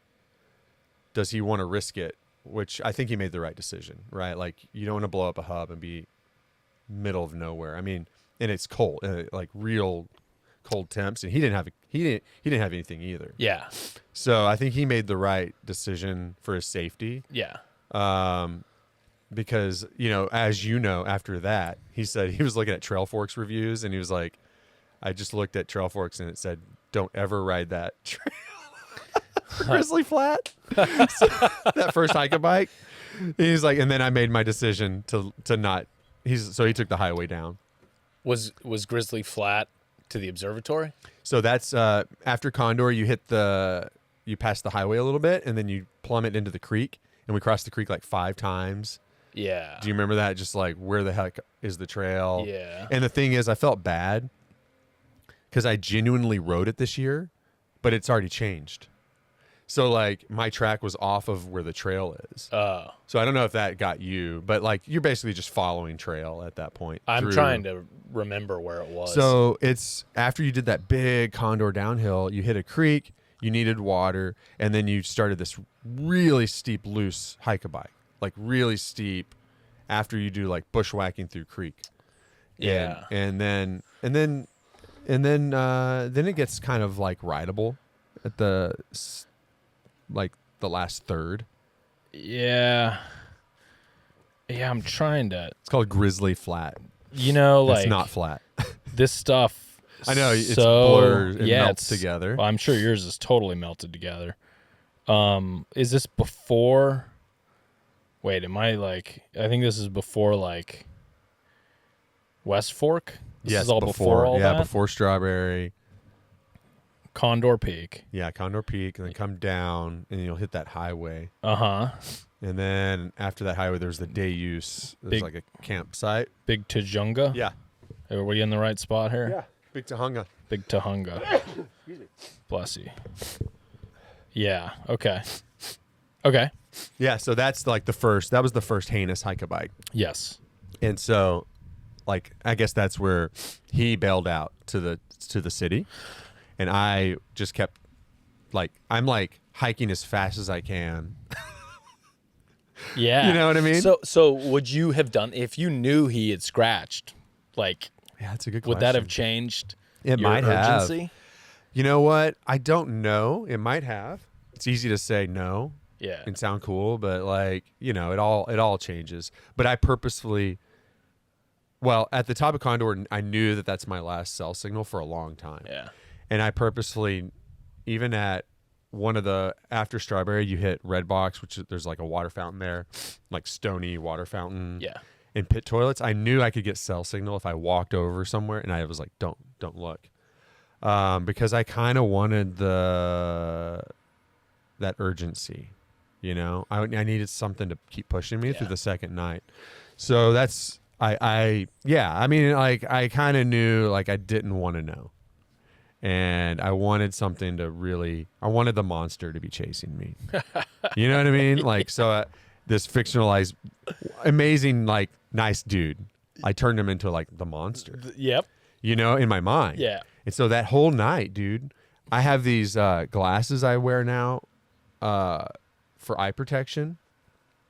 I hate wearing glasses at night. I used to be able to wear transitions all the time, but you know, now I need like clear glasses. And but there's like phantom light things that happen now. So I'm like, you know, I'm like hike-a-bike and I'm like, whoa. Whoa. And of course, you know, I'm tripping out too. Yeah. I'm like basically drunk. You know, my wife, she's like, you know what you do? It's like if a group of people were like, let's go drink a 12-pack and go rock climbing. That's what you guys are doing. And I'm like, you're not wrong. Because we basically are like sleepy drunk, right? Like we are completely inebriated out there. I mean, the people that are not sleeping. Yeah. And it is dangerous. Like, so yeah, I had like these phantom lights. I'm like hike-a-biking and I'm like, Brian, he's back behind me. Ugh. And I'm like hiking fast. Especially coming up from that. So after I did Strawberry, like I'm doing Strawberry, like riding and hiking. And I like kept looking behind me. You know, is this dude coming in on me? You know? And then that long dirt road down to the bottom. And basically we were hiking up to West Fork, right? Yeah. The long dirt road to West Fork. Yeah, that part was like, I know we have to go up there. Yeah, you're like, why are we going down? And the silly thing is, there's a paved road that goes right up to the top of that. I saw that. There were a bunch of roadies that's a road down. ride. Yeah. So the thing is, though, we have an ethic with this. Mm-hmm. So yeah, it's not contrived. We're not doing things to be mean or hard but like after doing AZT, Grand Loop, CTR, it's not like anyone's trying to make it easy on you. So I'm not going to try to make it easy on you. Right. But there's an ethic we have that Jason and I decided, okay, dirt over pavement, right? Single track over dirt. And if there's a method to do the loop, we're going to send you on single track. We're going to do this thing with the most style. Now, it sucks in the moment when you're looking at that peak and you're going down a dirt road for like 10 minutes descent, right? Like you're plummeting. Yeah. And you're like, oh my God, there's the mountain. Because you can see like the telescopes and all the the radar, all the stuff. Sorry, I don't know what it is. The towers. Towers, yeah. And you're just plummeting. And I saw it at night too. And I'm like, why are we doing this to people? And I didn't draw that section of the route. Jason did. And I'm like, he's like, dude, this is the way we should do it this year. And I was like a little apprehensive, but I'm like, let's do it. It's not like John's trying to make AZT easier. You Right. know, Yeah. he's putting more single track every freaking week on there. You know, it's like I look at the Facebook thread. He's like, oh, I found this new single. I'm like, how is there more single track? You know? Yeah. So it's like we kind of embraced the same ethic, and I just ate. I was just like, fine, suck it up, buddy. Yeah. Hike this thing up. But yeah, that was one hell of a hike. And yeah. I thought it was going to be a forest road. No. I don't know why. No, it was heinous. Just the single track. optimist in my brain was like, Oh. yeah. Heinous. Uh-huh. Hours. Yeah. Yeah. My buddy messaged me. He's like, people are taking a full day to do the section mile whatever to mile whatever, and I'm like, yeah, it's really hard. People this year? Yeah, like he's like from mile. I think probably he was talking like from Condor to the Jack in the Box or whatever. Oh, right. Which I'm like, yeah, that's Yeah. a long, because last year it wasn't that. Because last year we didn't do all that single track. I see. Yeah, it Yeah, was a my lot only faster. goal, I had some like anxiety because I just wanted to. I was running a little low on food. I would have been fine to me Jack in the too. Box, but like getting to that Cosmic Cafe was. Oh, that's cool. So that was open. Yep, that was the. I wanted to get to the That's Cosmic. so cool. I think they might close at like 6 or something. I saw on the thing, and it was like I don't know 1:30, and I was like, yeah, I'm good. I'm gonna do it. I can even go like really slow. Like Yeah. it's not that many miles. Yeah. And I'm still gonna make it. So there was a Yeah. point where I was like, I'm good. That's cool though for a lot of people. I think a lot of people hit that. Mm-hmm. That's good. I'm glad, because that's a rarity that place is open. Yeah, dude, it was like the most money I've ever spent on chili dogs, though. That's so silly. I spent like $40 on chili dogs. And like, it's not like they're good either. no, they were just regular old, but they were good, dude. The best chili They dog were- you've ever had. Yeah. yeah, it was pretty good. It was pretty good, and there were some people up there that were following the event. Oh, really? Yeah. Oh, cool. And they were like, "Are you this? Are you the Surgeon Are you General? the Surgeon General? Oh, No dude, way. yeah, That's you're in cool. second place. Oh, Keep going. Gregg's here." And yeah, they were giving me like That's play-by-play because cool. I was trying to keep everything charged, so I wasn't like checking Yeah. anything. And yeah, so they were stoked for it. That's cool. Yeah. Because that's Saturday afternoon. You're Yeah. up there. Heck yeah, man. Yeah, so that was fun. That's great. Yeah, there's a lot of interesting people that get up there. Hey, can we take a break real quick? Yeah, I yeah, have to yeah. I have to pee. Me All right, too. we'll be right back. And we're back. Yeah. Where were we? So yeah, top of Mount Wilson, which is like I think for like people that aren't from LA, that was like the first observatory in the West, in Southern California. And they brought it up there with like mules. It's like this peak, right out of LA. And I think, what is it, like 5,000 feet peak or something, 5,000 foot peak or something like that. And yeah, so it's super iconic up there. Yeah, that's what I really liked about the way you set this route up and all the POIs and everything. The history, we talked a little about this off mic, but the history is really cool for the history buffs. And like, so what's the backing up a little bit? What is the Nike missile site? What is the deal with that? Yeah, Cold War era defense system, right? So it's like the Cold War, we had all these missile sites just ready to like intercept other missiles, and other like the invasion, right? Like everyone was afraid, right? The Soviets were going to invade. So these are like defense system for the West Coast. And so we actually have them tucked in the mountains. All these old missile sites that they would station for the Cold War era defense system, man. And that was the main control area for that, or that Well, was just one of them? It's just one. I mean, like the Nike, I think we go through 2 Nike missile sites here at least. And we even saw like some of the weird like infrastructure that's still set up because we're over by a naval station on the end of Backbone Trail. Remember on Backbone Trail, I was like, dude, this is my favorite part. It's just like so epic. You're turning all these corners and you see the ocean. Yeah. And we saw those 3 satellites. Oh, yeah. Satellite arrays that are just like they've got to be like defense systems. right. Because we have a naval base over here as well. So yeah, there's weird infrastructure out here. Yeah, there was a section. Remember, you were referring to earlier that the fence with the 2 mountain lion signs. Yeah. There was something over there, like a big area right, over there on the yeah. side of this hill that had a giant fence blocking it out. I don't know what that is. There's some funky stuff over there. Yeah. Man.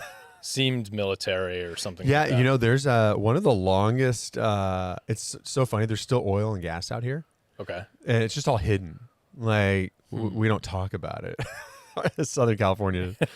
So there's a lot of oil, there's a lot of gas up in those hills. They had a huge gas leak for like a year. It was like one of the longest leaks ever. And, but in those hills, there's like natural gas. And so there may be that may be what you saw too. Like, okay. Like commercial. Commercial, like natural gas drilling. Yeah. We don't think about it though. It's so crazy. It's just, we just think about the Teslas around Yeah, here. yeah. Every Lots other of car Teslas, is a Tesla. Cybertruck. Yeah, there were I saw a few Saw a few of those. Yeah. Oh yeah. Yeah, they're probably, all the progressives driving their Cybertrucks are feeling a bit strange now. They're a little sad, a little perplexed. Yeah, they're having an identity crisis. For sure. Oh yeah. Looking for the different EV to buy now. Yeah. Yeah. So the history is cool. I didn't really see the sodium, what was it? The sodium reactor. Oh yeah. So that's Santa Susana. So there was like experimental like nuclear reactors and stuff out here. Yeah. Santa Susana Field Lab, Raytheon, and like all this like, again, Cold War era, military industrial complex research stuff. And they had a reactor leak, and we're out, it's like out in the open space. So it's interesting. One of our canyons, like one of our parks. So we rode up this big road called Albertson's Fire Road. And on one side is Cheeseboro Canyons and like all this epic mountain biking. And then it's funny, like on a big ride, like some people like poach that. And there's like full on security guards that are still in there because it's a full on nuclear waste rehab site. What do they call those? I forget the name of it. Superfund. It's a Superfund site. Yeah. So they're like rehabbing it and making sure it gets clean and testing water. Like and the runoff. EPA? Oh yeah, full on like multi-agency like fence. So don't poach that because you don't want to. Yeah.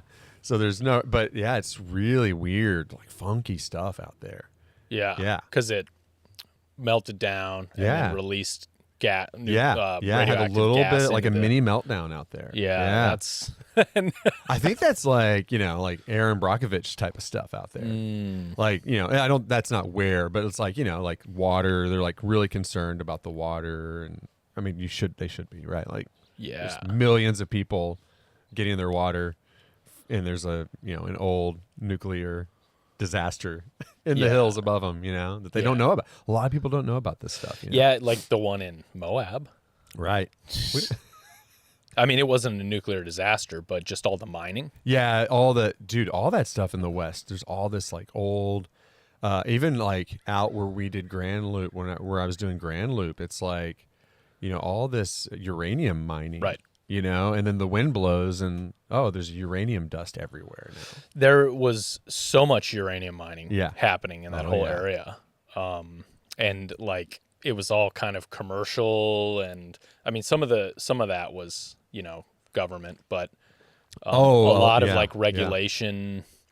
It was the gold rush back then because we were trying to build bombs, man. Right. We needed all that uranium. Right. I actually did a little documentary for the Western Trail Alliance out there in Nucla.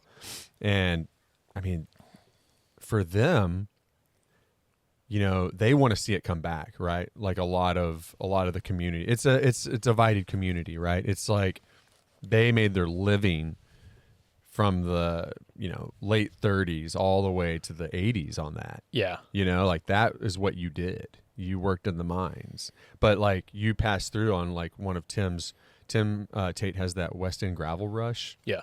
Gravel ride, and he sends you through this town that's gone. It's a super fun site that they piled rocks on. Huh. Yeah. And it was right on the river, dude. Yeah. Like, okay, that's not healthy. Somehow, I don't. Anyway, so my dad's from Colorado, and yeah. he used to work for a surveying company. So he would do like geologic surveys. Oh yeah, where they would go out and this was all before GPS surveying, so they would have to actually shoot like lasers across valleys and stuff to do like mapping and stuff for commercial interests. So it was a commercial company, but they would have government contracts and stuff like that.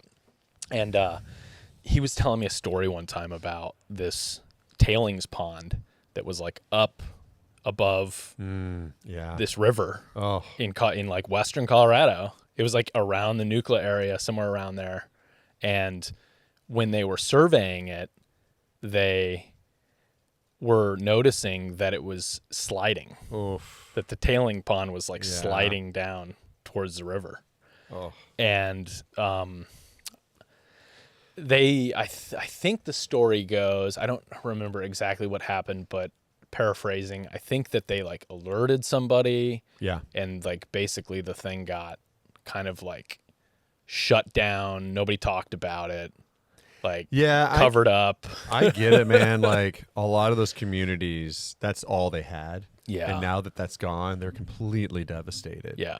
And so outdoor rec is one method of like a new economy. It's not the answer. Yeah. But like, you know,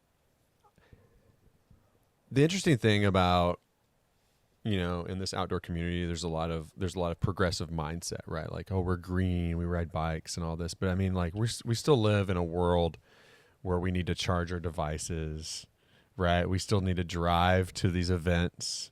I'm just talking about like bikepack. I'm like super micro zoomed in, right? Yeah. So you can't. We still live in a world where we need oil, gas, uranium, minerals, right? Like stuff for our phones and electronics. You know, our phone. Has cobalt. Yeah. So we need to pull that out of the earth, man. Yeah, and lithium. Yeah. That needs to be mined. And so, like, we can't, like, some of these, like, ultra progressive people that are like, oh, we don't want. It's kind of, I feel that it's almost like a not in my backyard NIMBY view. Mm-hmm. You don't want it on your trails. You don't want it. Well, it's got to happen somewhere. Where you want it in like Mongolia only, or like East Africa. Yeah. You know, let's screw those people over, and we have our beautiful trails. No, we have to have it.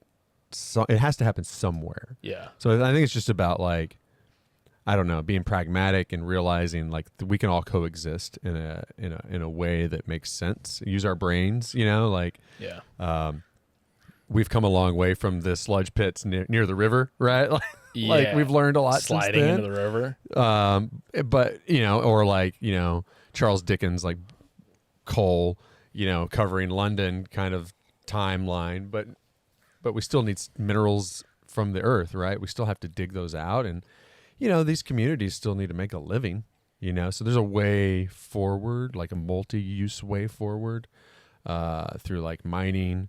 But also outdoor rec, but also like, you know, outdoor rec that goes beyond what we may like too, like side-by-sides. And, you know, there's a lot of people that like driving vehicles out in the desert, you know? Yeah. So, I mean, I don't know. There's a way to all be friends. Yeah. If the government, if the governing land management groups can capture a little bit of that revenue and put it into something good. Yeah. Right. You know, I think that's the goal, right? And then find a harmony between everything.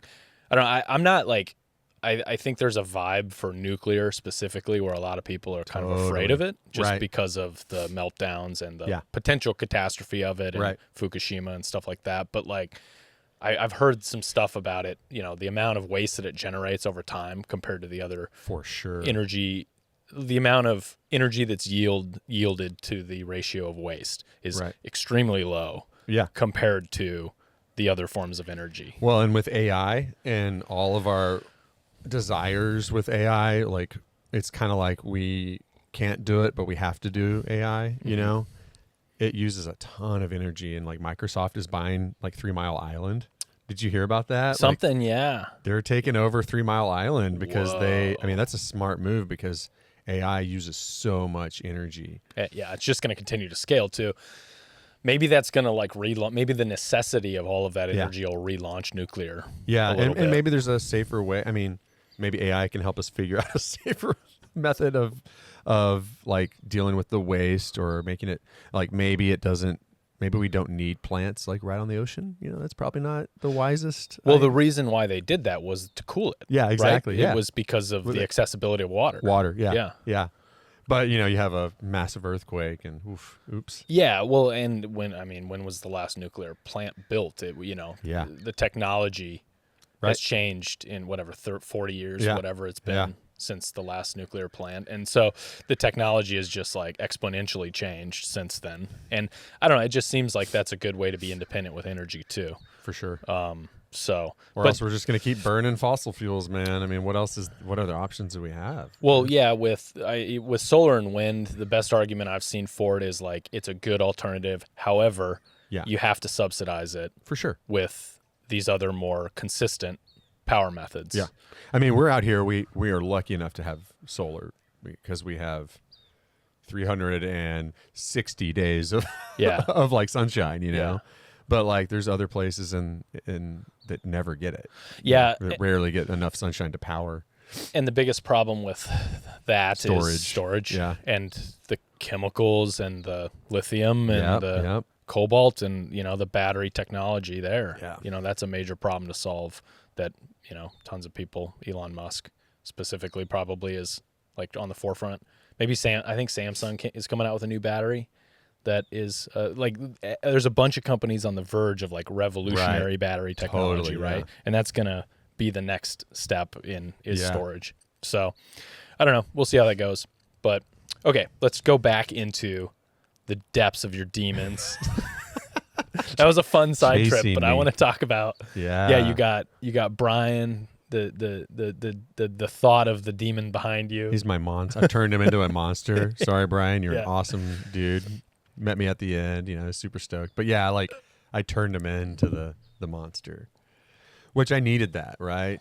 To do what I wanted to do. Like you need something to motivate you. And there's like I say, I flipped the switch. I don't know. Do you know what I'm talking? Like where you just can't think about anything else. It's forward progress only. It's just like tunnel vision. And this is probably the most success I've ever had doing that. Like literally, I don't think I sat down and like did like, oh, I just need to rest. More than like, so I did that 20-minute that I told you out of Santa Clarita. I did my feet up on the bench after the big, like 3/4 of the way through the big climb. I don't think I sat much at all and chilled. And you know what I mean? And like was like, oh, I need to relax. And take a moment. Moving. I did at Redbox after Strawberry, but I was like refilling water and eating. Yeah. So I wasn't like just like, oh. Yeah. Like sometimes you get into that no sleep zone and you're not really, it's not really paying off because you're stopping so much and like you're zombieing out or you're like, oh, I need to rest a bit. So it's almost like better to sleep for 2 hours, which I found. Yeah. That's what I did on AZT 300. Like the first night I slept an hour. Second night I made it to the toilet at the top of the, what's that village called at the top of the mountain? I don't even know. Mount Lemon. That there's that community center has a bathroom. Yeah. So I posted up in there for like an hour also. And just those gave me the energy I needed. You know what I mean? That's recovery enough. Yeah. And I feel like if I tried to just push through my first time on AZT 300, I would have gotten lost in the zombie that you turn into, Yeah. So yeah, I feel like I had so much focus on this that I don't know, man. It felt like I was on like a weird, like automated system. Cause I like, even in that second night, I was like, I like came to a little bit.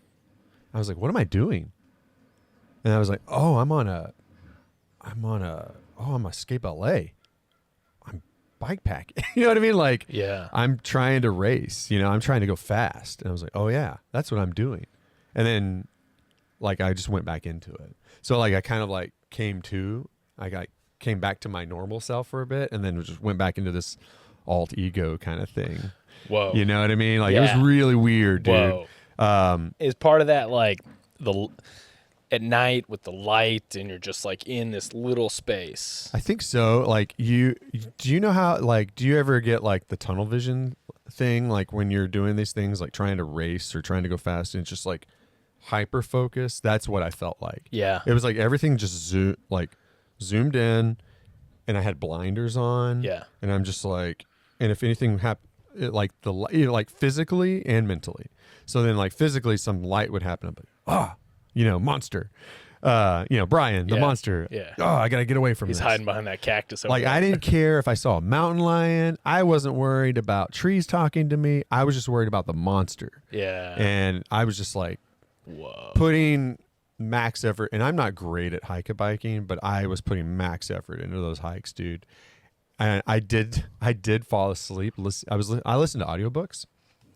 So the first audiobook I was listening to was what's his name? Yuval Noah Harari's latest book, and it's like 30 something hours about AI. Yeah. And so I'm like second day, I'm like, I need to switch it up, like at Condor Peak, I actually turned it on music.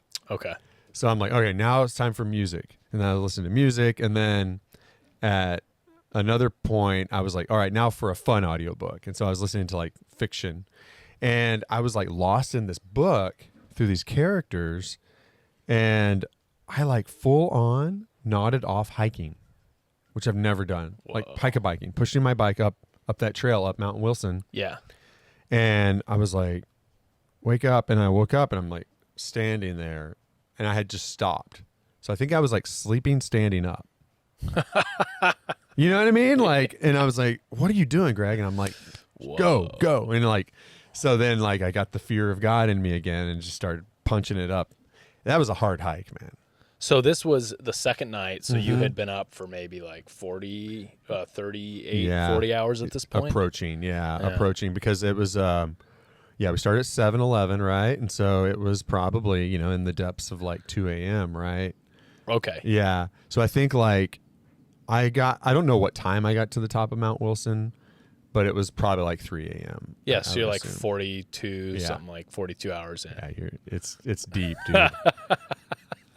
And the crazy thing, which like I get to the top of Wilson, and I just kept going.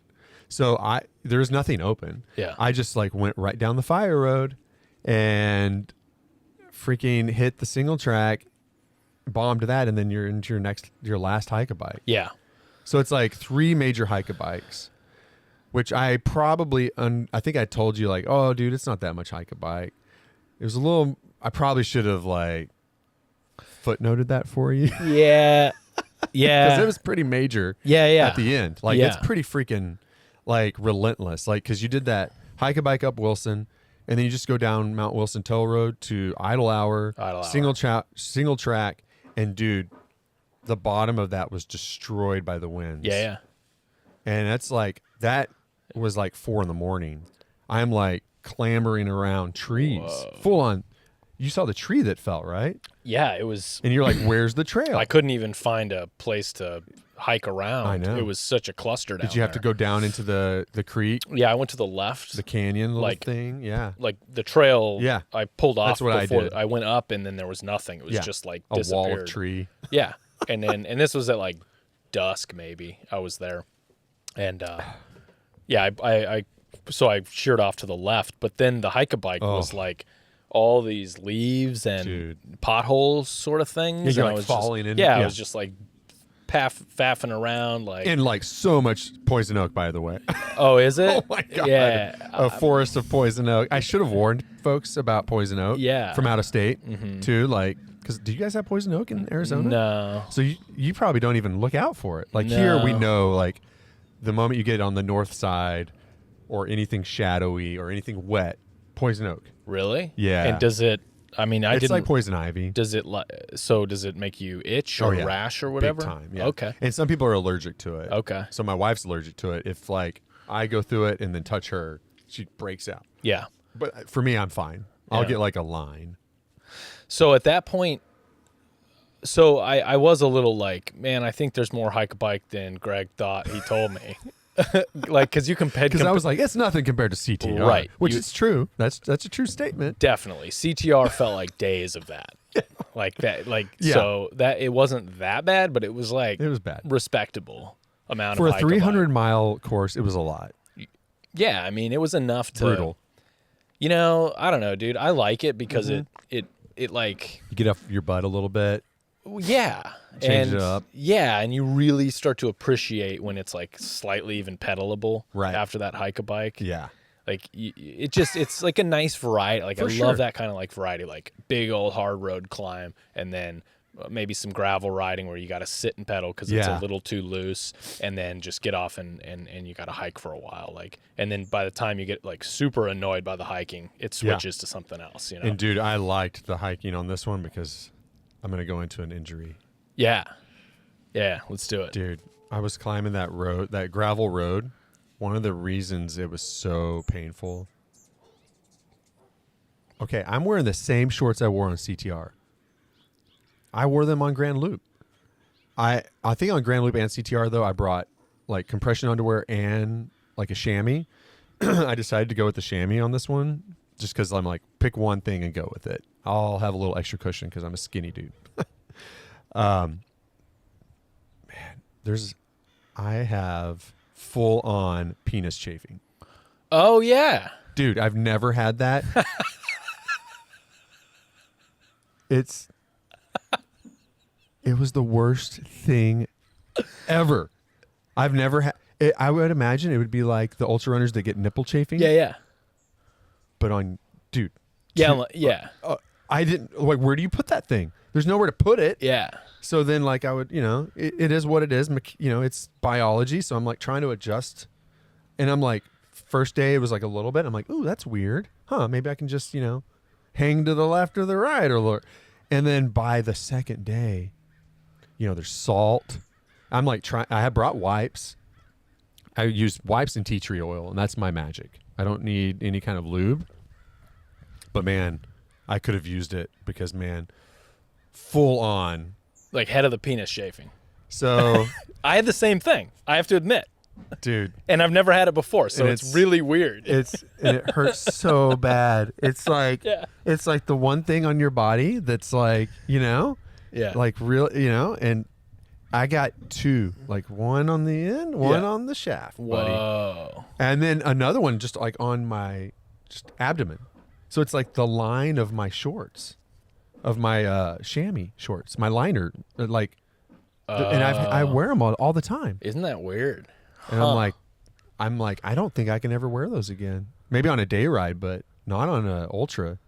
I don't know why. Why did it not happen on some other? But man, anytime I'd get hiking, it would instant relief. But it was like pain the whole time. And one time I was like, maybe I should put some tea tree oil on it. Oh, Whoa. yeah, it burns. Yeah, I was like, yeah. It was like the Home Alone episode, Macaulay Culkin. Yeah. So yeah, I skinned the hog. That's. I'm a little shocked because I've never had that either, and I had it not to the extreme, but I had the same thing. So what's different here? I don't know, dude. But I had squirrels, so yeah, you were able to lubricate a little bit. No, but I didn't actually end up using it. It kind of went away, but yeah, because it has like peppermint in there, so I was like gonna avoid that if possible. What a weird thing to happen, man. Like in all of my years, that's never happened. Yeah, I've never had that issue. Always with the sit bones and the creases. Our biology. You're always with salt. That's my thing. It's like it's the salt that always causes the problem, and it's the friction. And if I can take wipes and just keep the butt clean, typically I'm okay. No matter what, you're going to get something with that amount of effort and saddle time. Yeah, it was better on CTR because you're hiking so much. Right. Grand Loop, I really roasted the old, but I think that was also because of it's so freaking hot. Yeah. But yeah, man, like. Interesting. Saddle sores were fine though on this one. Yeah, I don't really have any. I've had stuff on like the inner thighs. Yeah. On my testes from running. Okay. Yeah. More Woo, like chafing from running. Yeah. Yeah. But nothing some saddle butter type stuff can't fix. Some chocolate flavored. Yeah. Squirrels nut butter. Yeah. Literal nut butter. Yeah, that was like the literal use of the nut butter. So, well, that's interesting. I wonder what that is. I wonder what the difference was here. It's kind of weird that happened to both of us. But well, it was so dry out there with the winds. dude, I'm from Arizona. You're from Arizona, though. It should happen all the time if it's dry. Yeah, that's true, man. So I don't know. But it was a unique, and I went back to chamois shorts this time too. CTR had just compression shorts. I had both, and I ended on compression, like the compression underwear short things. Yeah, I really like those. Yeah, I don't know that I need chamois, but I'm so skinny, dude. I have like no ass, so like it's just the amount of saddle time, right? Like eventually it's gonna swell up just because I'm just sitting on my butt. Yeah. How are your shoes? Dude, I need new 510s at this point now. Yeah. But those hit. I mean, my 510s hit. I think I bought them new for AZT, but AZT 300, Grand Loop, Colorado so crazy, Trail. Crazy, man. So crazy. Yeah. So I'm done for a while, my friend. Yeah, I mean, your year has just been like epic. Like, it was fun to end it this way. I have to say, like hometown, like giving it all I got. Cause like, I feel like if I went back to AZT 300, I'm probably going to risk it a little bit more. You know what I mean? Mm-hmm. I don't think I could risk it more than we had on CTR. What can you do on CTR? I don't know. Like, I don't understand how people do CTR with less gear than what I had. Yeah. You know what I mean? Or like, I don't know. You could hotel it. I mean, if you bring no tarp, no sleep kit, you would have to commit to hoteling it. Yeah. But will you go faster? You know, like that's and watch it be a rain year that year. You know what I mean? Like big rain. Yeah. So I don't know. Yeah. I don't know, dude. I'm kind of over that. Like, I don't know. Sometime in March or maybe early this year, I was kind of over. I don't know. I think I could still go fast. Like on this, like I slept 10 hours. Yeah. You know? And I felt like it was fun. Like I came away with, I would absolutely do this again. That's the way to do it. Yeah. I brutalized myself on no sleep, and I finished. I don't know. You finished at like 6 p.m., right? 3:30. 3 p.m. Yeah. So my wife texted me and she's like, "Hey, I'm going to pick you up." I'm like, "Oh my god!" So I got motivated at the end, and I started sprinting, just eating and sprinting. I mean, bike pack sprinting. So let's go to the in between really quick yeah. on that. So after idle hour, after the stupid hike a bike in the bottom where we got lost. So then there was the last hike a bike out. Oh yeah, I did want to point out too, like my Garmin kept saying motorway. We were going to get to this motorway. Yeah. Like they were calling road, like it's called motorways. Right. Okay. And it's a mixed bag on low, what that means. like Mount Low motorway. Yes. Yeah. That's like no one ever drives it though. Sometimes a gravel road, sometimes it's like a horrible 2-track. Yeah, right. Totally. Yeah, it's always people are either hiking it or biking it. You'll never see unless it's like a forest vehicle. Right. Somewhat of a deceptive name. Super deceptive. So yeah, because it's I mean it's like because you see it and you're like, oh, awesome. And then sometimes there's a slide you saw like piles of slides, right? Yeah. Yeah, and they've been there a year, so it's like no car's gone there. Yeah. Yeah. And then sheer face drop on the left or the right. Yeah.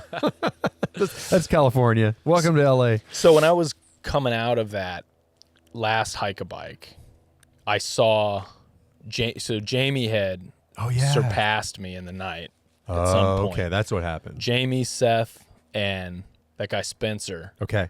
They all passed me when I slept on Lightning Point. Yeah. Yeah. And I was kind of lazily, I was like, I got 5 hours that night. Nice. Like I was feeling very rested. Yeah. Like sleeping really well with my new sleep kit. Nice. Yeah. Yeah. Really just like feeling like really good. I brought a pillow, you know. Yeah. Yeah, I mean it was good stuff, dude. The sleep was like top notch compared to CTR. Yeah. And then I caught Spencer and Seth at the Grizzly Flats area. Yeah. And they had slept down in the bottom of the river there. Yeah. And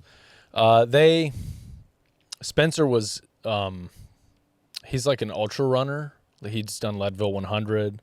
Okay. And he's kind of new into bikepacking, but he was like really solid. Like he had the mental thing totally down. He's the guy that's done all the national parks. He biked to all the national parks in the lower 48 or something. Oh, okay. So he's got like base miles of like, he did that for like a year and a half or something. Oh, really? Crazy. Yeah. Okay. Yeah, so I didn't catch, he didn't tell me that story. It's funny. So yeah, I ended up dropping them on Grizzly Flats at some point. Heck yeah. Hiking up. I think so. Yeah. Somewhere in there. And then I made a pretty quick turn at the observatory and then went down, got mad at you for a little bit. You can get mad at Jason there. And Jason. Oh my gosh.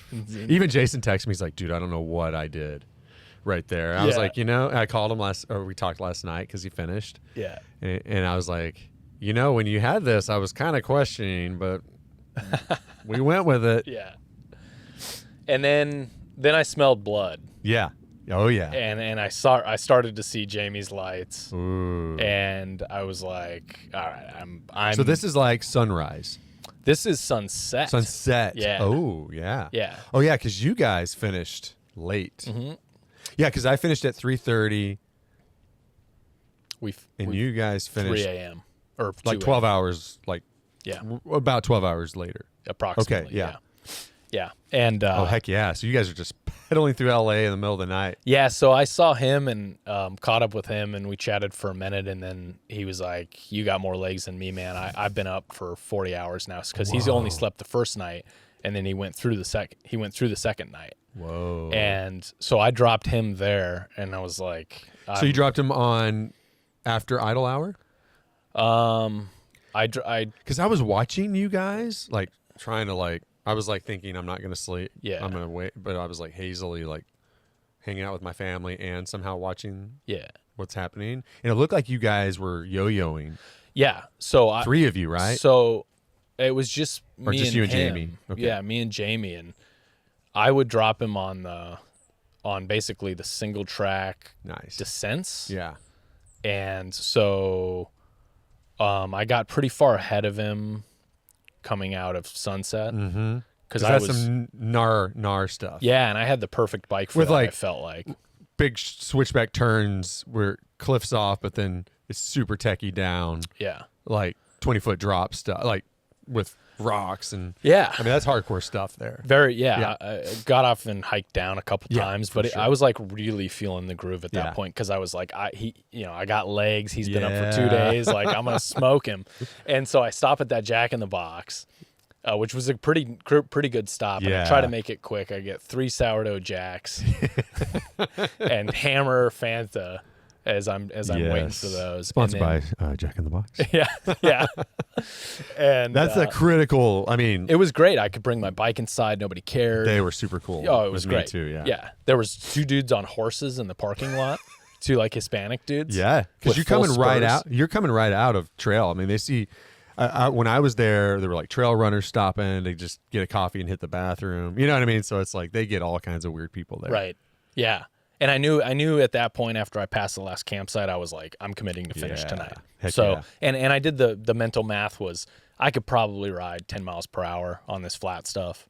So that's like another 5 hours. Yeah. Yeah. Like piece of cake. Like it felt like that no problem. climb to the observatory was 5 hours. That hike a bike, you know. It was. It's what it felt like. Yeah. And so I was like, I could easily just like push this. And that nighttime riding was like I enjoy that because there's a lot to see and and so hit the Jack in the Box and then just started hammering the road climbing. And I was kind of the urban, canals and stuff. Yeah. And I wasn't going like fast. I was kind of like dilly-dallying around, like riding safely and crossing the streets and crossing the sidewalks. Did you hear that, everyone? He was riding safely. Mom, I was riding safe. I was, though. I wasn't like you in have the mood. You can't, because even I hit that in the morning and like all these like groups were out on their Saturday ride. Yeah. And I was like, I think in my mind, I left Jack in the Box. I'm going to like sprint. You can't, man. Like just urban riding. You can't go fast. Yeah. Like you have to be aware. And Yeah.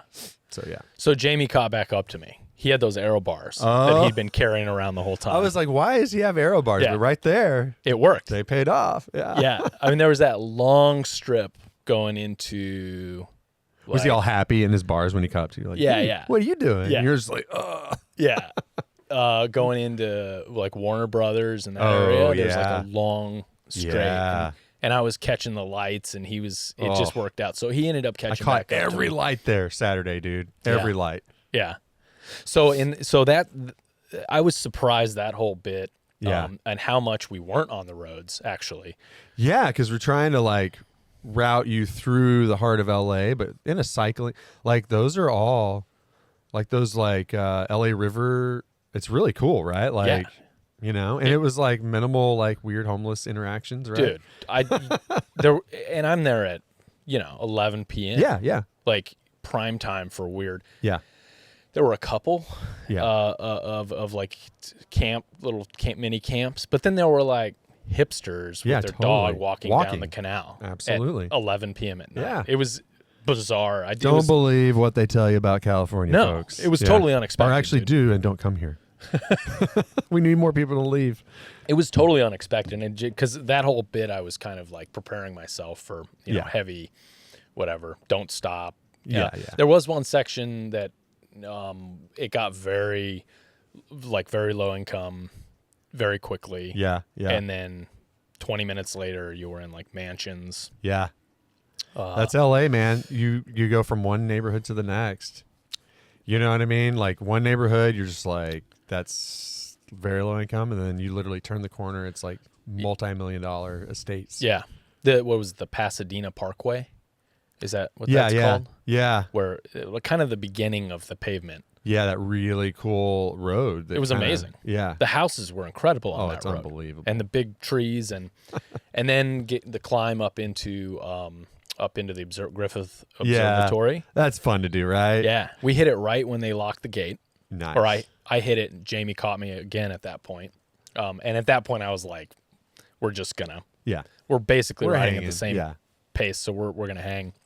And they had just closed the gate, so there was no traffic going up. That's cool. Yeah, did the loop, and there's people like hollering at me and stuff, and and then the Hollywood sign climb. Yeah. Dude, so awesome. Isn't that great? Yeah. Like we had to send folks through that. So awesome. And you woke up that morning in the middle of nowhere, and now you're at the Hollywood sign. Dude, I woke up before Condor Peak that morning. Yeah, so you're deep in the heart of nothing. Yeah. And now you're in the middle of Hollywood. Yeah. Pretty freaking cool. Which was so cool. Yeah. It was so cool. And I had no idea that there's like a beautiful closed road. Oh, yeah. That just goes right through it. Yeah. Like right next to the sign. Nothing but hiking and biking. It's amazing. Yeah. Yeah. It's a big recreation spot for a lot of folks that live in LA. So a lot of my buddies, like one of my buddies met me there and rode with me through that section. And that's his like daily ride and daily, trail run. Yeah. Is like Griffith Park. Yeah. Pretty cool. It was way cool, dude. And I love that kind of like sightseeing. Yeah.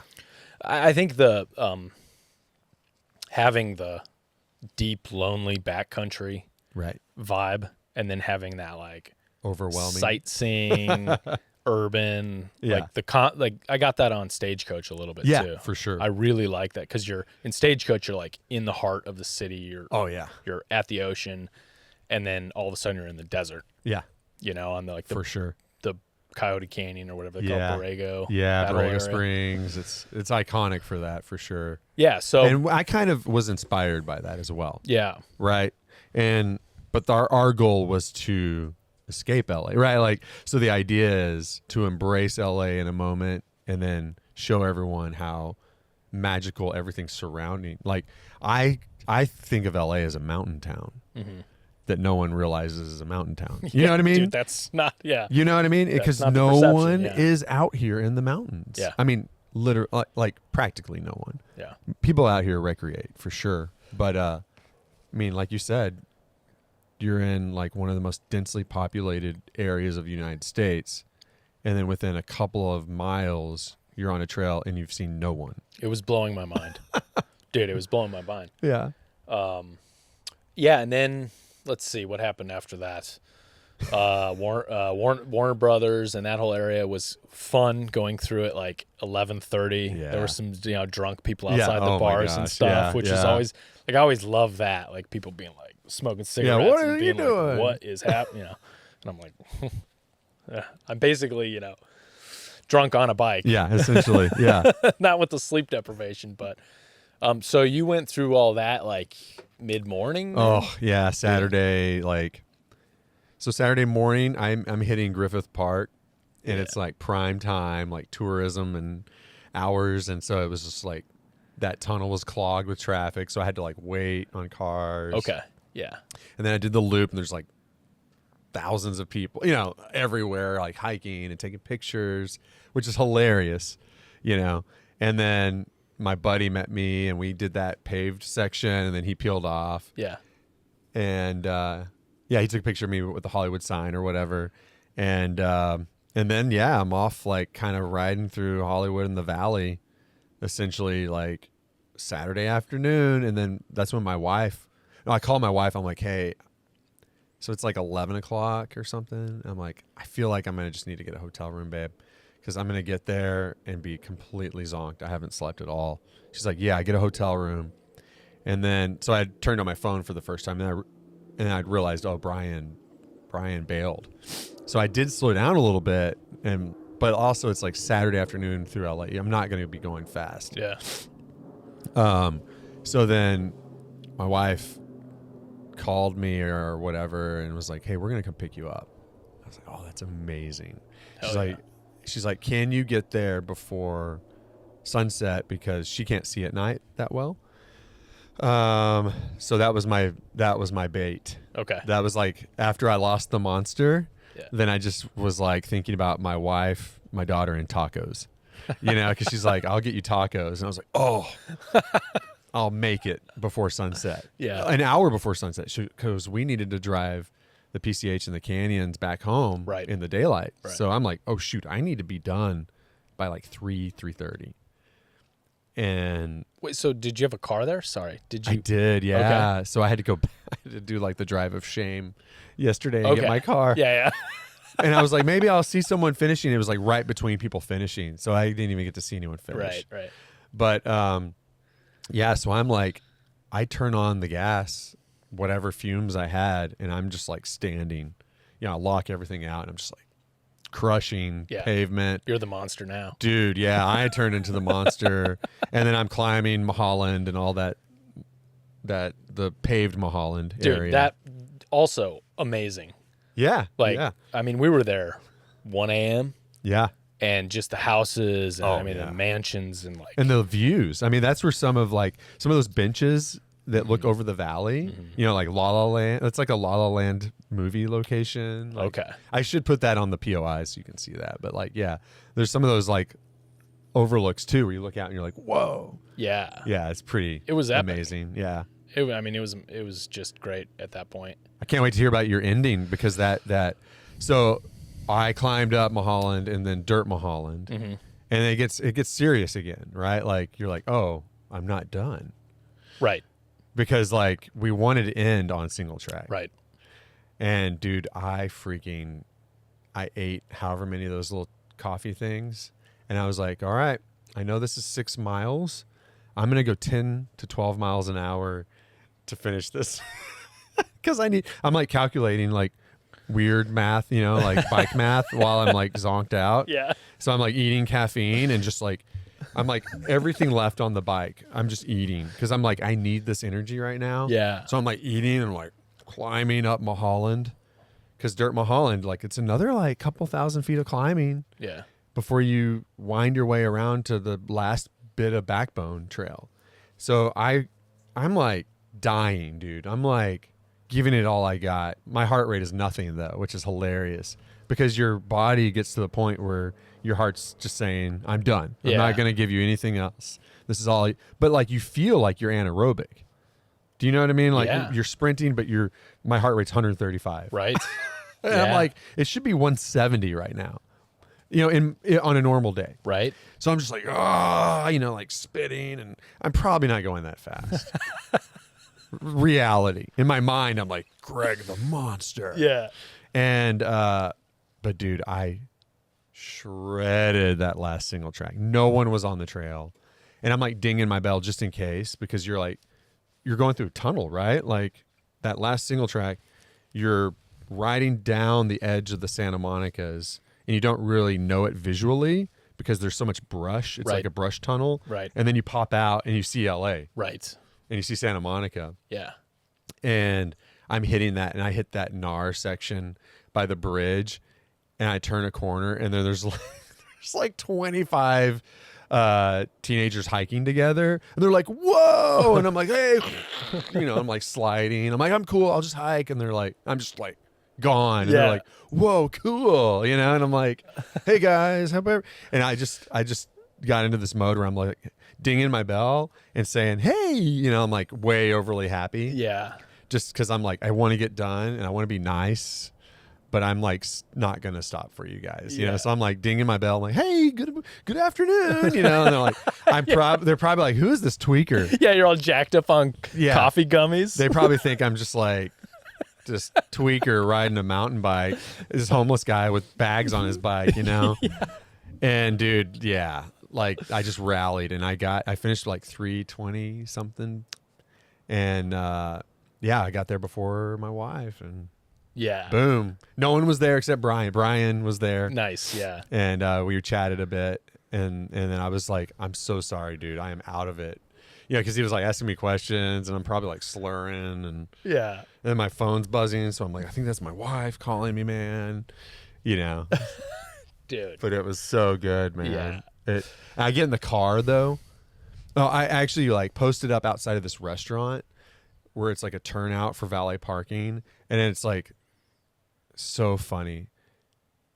I was in like the middle of nowhere, like racing mountain bikes in the mountains, and now I'm outside of this bougie restaurant with valet parking, and I'm like sitting on the curb, and I'm like watching all these people with their valet. The chef is arguing with an Uber guy that brought him avocados, and he's like a French chef. He's like, what are you doing? And like Uber guy's like, listen, man, and I'm like, what is happening? And like all these bougie like Santa Monica like wives are showing up in their cars, and I'm just sitting there waiting on my wife and tacos and my daughter. You know what I mean? And I get in the car, and I'm just like, let's go. Dude. Anyway, it was amazing. It was fun. I love that part. Yeah. I love like the reintroduction into society part. It's so wild. Because and no one gives a crap what you've done. No. You've done the most epic thing in your mind. And it is. It's a huge accomplishment. A very small percentage of people can do this, I think. Yeah. No one would ever even think about doing that. And you've just finished it, and no one cares. Right. No one cares about you. Yeah. Matter of fact, they probably think you're homeless. You know what I mean? Like, yeah, because you're just all dirty and gross, and but you're like you're sitting there, and it's something I think normally you would just pass on by, right? Like you're not going to take in what's happening to you, like these weird nuances of society happening right in front of you that normally like you would just kind of like, I don't know. I think if you can be in a state where you appreciate those moments all the time, you've really done it in life.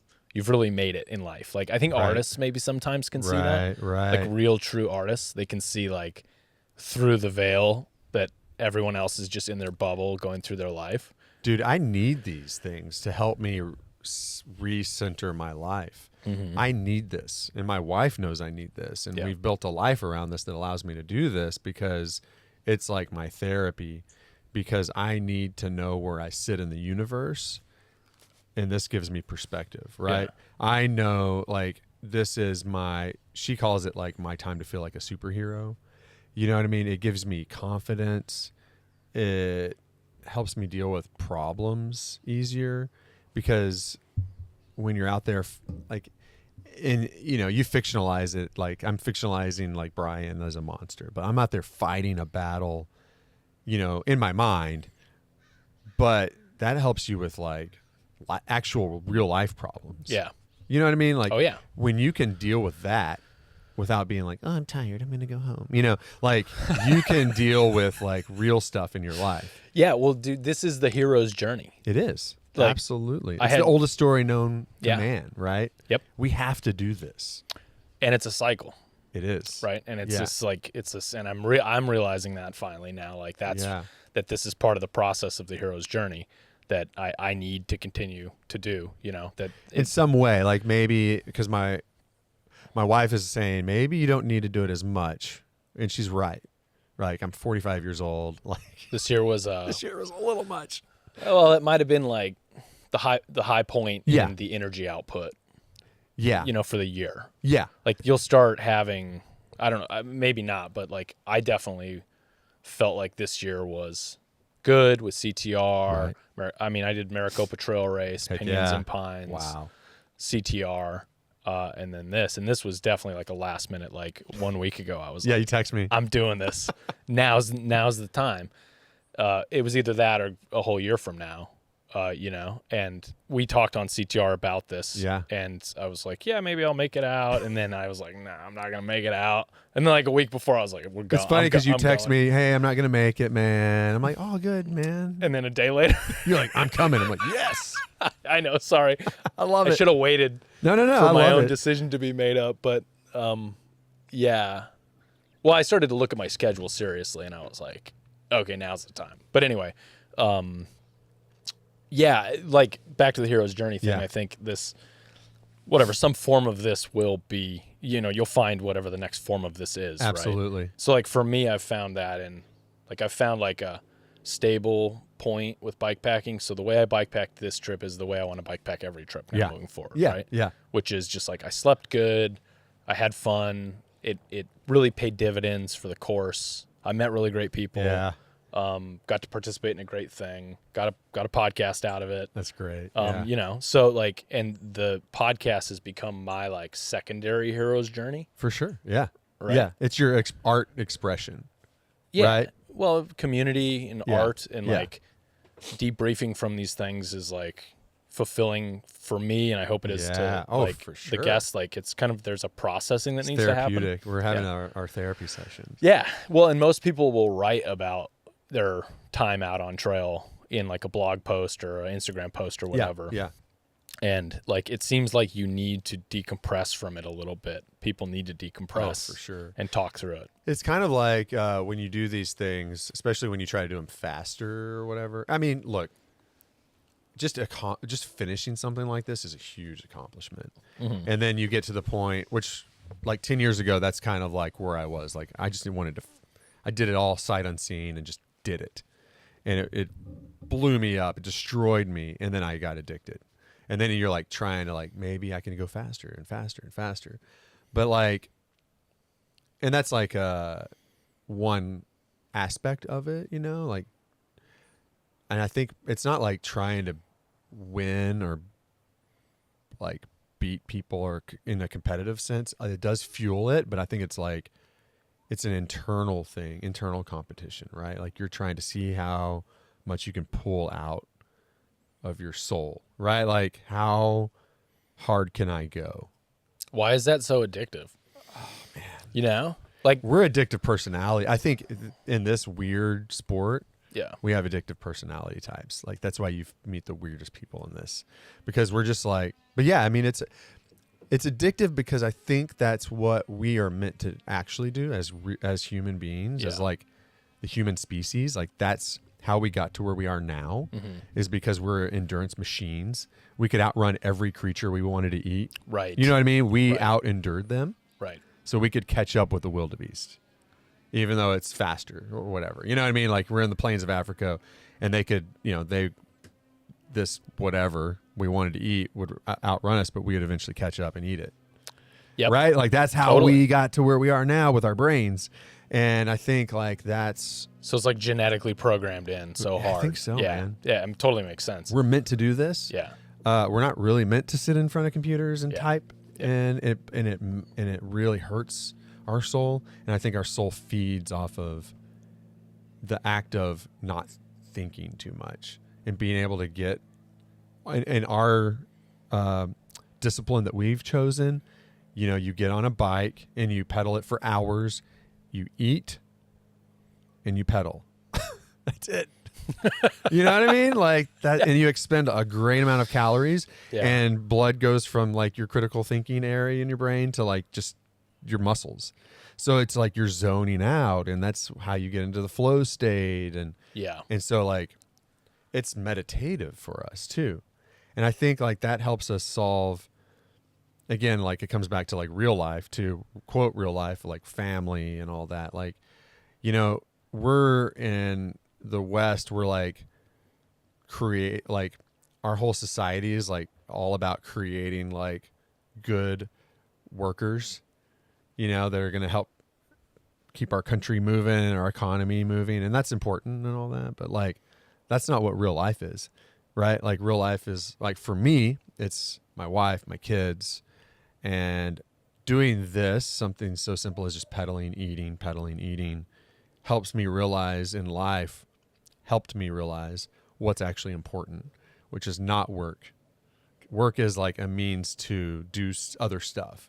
And for me, growing up in like the 90s and Western culture, it was about, okay, what do you want to do for a living? You know, like, what are you going to do? Yeah. Like, why does it have to be about that? Why does it have to be about what we're going to do for society in our job? Like, why can't it be about like, what are you going to do in life? Well, I'm going to hike mountains. I'm going to ride my bike. I'm going to have a family. I'm going to have a good life. You know what I mean? Like, that's what has become more important to me. And I think cycling and recreation has helped me realize that, if that makes any sense. I don't know if that makes sense, but like, I'm not a worker drone anymore, like going to a job and trying to like, I had a type A personality in work too, right? So I'm like, I'm going to try to be the best in work too. And that's dangerous, right? Like your whole life is work. Why does it need to be that? Yeah. Like I needed something else to put all this energy into, to realize, oh man, I have a family, I have an amazing life, and there's other things that we can create in this world other than like a job and establish ourselves. Yeah, totally. And I think I maybe went through that process 3 or 4 years ago. Yeah. Of realizing that I'm not, I guess it kind of came out of being like topped out at work, I guess. Like, right. This is it. This is as far as you're going to go unless you make like dramatic changes right. like, on the normal trajectory of the industry that you're in. Sure. This is pretty much it. Yeah. And that combined with a few other like personal things, and then this all happened during COVID, where then I had this shift of like, oh, I'm gonna suck up as many experiences as possible. Yeah. Now right. I'm gonna start to hoover things up. Right? Yeah. Like, yeah. because that's what scratches the itch for me. Yeah. For now, sure. And that manifests itself in the form of bikepacking adventures. Yeah. Yeah. So whether that's like going to Iceland, which was like a once in a lifetime opportunity, or like CTR, which I also saw as like a once in a lifetime opportunity, because like, it's close and stuff, but like the resources that have to go into that, right. like I'm not the type to like go back and do it over every and over year. And over again. Yeah. Because I want to go do something. I want to do this, for or sure. I want to do that, or I want to do this race, or there's so many races out there, so many events and places to see that I'm like, all about that too. Like not wanting to do things over and over again. Yeah. And it's because of the experience, because I like sure. want to see new places, and with the, you only have so much time and resources, right. and you want to like maximize that. And I like totally shifted from like work to like, like work is just a means of, that's right. Of, like you said, of like recreating the way I want to recreate. Creating, right? Work should be like helping you create the life you want, not like your life. Yeah. And I think the best way to illustrate that for me and my wife was, before we both kind of got into that, we would actually go on a real vacation. Right. And lay on with the beach like beaches or something and stuff. like, I know. And now it's like we go out and do these things for multiple days and don't sleep and just eat junk food. And that's now our new vacation. Yeah, that's so funny. And so that's when we've learned that like, okay, that illustrated to me that we've crossed over into this new like realm of existence now. right? funny. Which so many of us understand now. Like people that do it, we understand. But Your vacation budget is like Snicker bars and cheap hotels, and yeah, that all adds up to be about the price to get on the beach of Cancun or something. yep, yeah. And like after this, it was funny because after this year, we had Jess and I had talked about we should do like a maybe like a foreign vacation, out of the country, an international trip maybe next year. Yeah. And like as we're getting closer to December, we're both like planning our races. Yeah, that's funny. We're like, I don't think maybe we'll do that the year after that. Like we Yeah. still have some things that her next goal is to do a sub 24-hour 100-mile. Oof, I can't even fathom that. Yeah. And so and she just, I don't know where that came from, but it just one day she just told me that was what her goal is, and she's going to do this, race preceding it. Wow. And oh, by the way, this race is a golden ticket for Western states. yeah. So there's Okay. a possibility that I'll get into Western states, and then so we might be doing that this year. It's like handing when you're in a relationship, and I have family, so it's even more like passing the baton too. Yeah. Like you go through these, because it's a very selfish act doing these things, right? Oh yeah. It's all about you, Right. Yeah. like the training, which is why you find people that mostly live in vans or car, their car, and then they go to race, and they're single, that are excelling in this. Right. So people with families, it's like it takes a little. You have to have like the calendar, the schedule, so like what's happening. So my wife's a rider, and so after CTR, I came back and I was like, Dad, and she was off writing, not writing. Very confusing in a podcast about bike riding. So she went and wrote a lot, and I was like cooking dinners and stuff, and then I had this one. This is the last thing on the calendar that I am doing, and then I'm kind of passing the baton. I don't really have anything scheduled yet for next year, but the prime event next year is she and my daughter are doing the GR5 trail, which my son just did this summer, which is Lake Geneva to Nice, France. It's like a 30-day hike, Whoa. So they're going to go do that this summer. So all the family resources are going to go into that. Yeah. And I'll probably do stuff around that. You know what I mean? Yeah. So it's cool. It's like passing the baton and making sure everyone in the family gets equal. And so it sounds like that's what you guys are doing with you, with like her trying to do this crazy 100-mile, sub 2,400 mile. Yeah, sub 24-hour. Wow. I mean, her biggest crazy. biggest thing the last 2 years was Cocodona, 250 miles. Yeah, that's insane. 2 years in a row. Jeez. And really, the sacrifice I think in that was the training For sure. more than the event. Because that's with anything. Like when I train, that's the thing that gets the family the most, that I have to schedule the most strategically, because okay, you do work, and then you need to like have your family time and dinner and sleep. By the time you stack work with a 2-hour training, right, run or ride plus dinner, it's like, man, you've stacked your week pretty tight, because like endurance training, you have to put the hours in, or you're not gonna be able to do it. Right. So like by the end of like a real training program, you're doing like 20-30 hours a week, right? That's a part-time job on top of your other job. And it takes, like, when you actually have like a partner or a family, like that's strategic planning, man. That's hard to do. Totally. Did you do Kurt's training plan for CTR? Yeah, so I started Kurt's plan in January for AZT 300.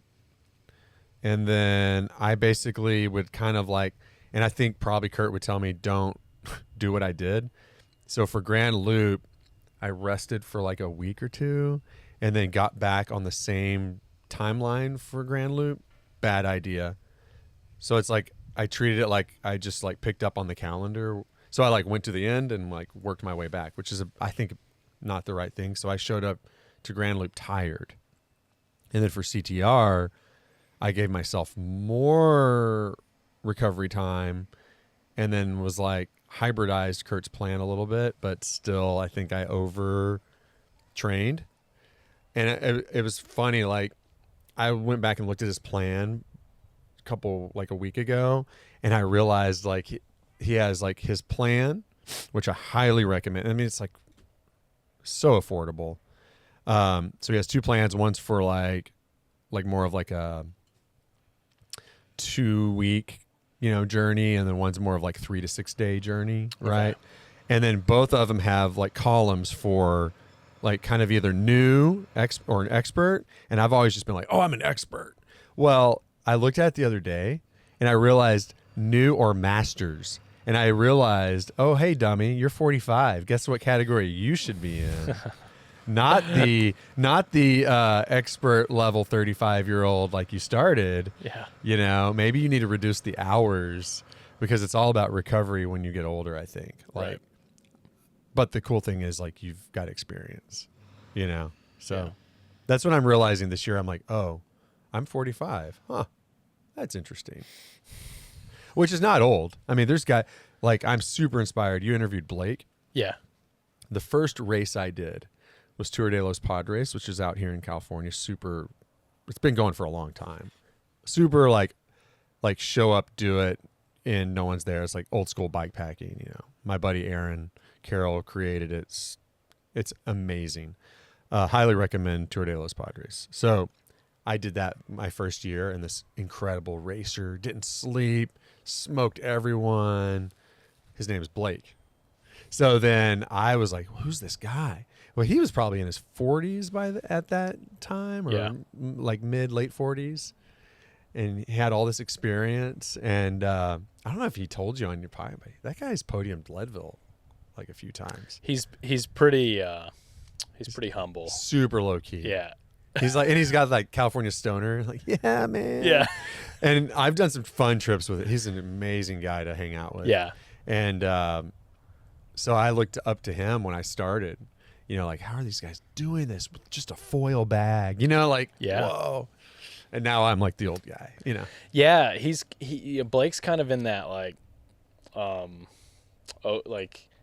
pioneer for sure crew. Yeah. For me. Oh yeah. Like with Kurt, Scott Morris, Blake, Hefe. Yeah.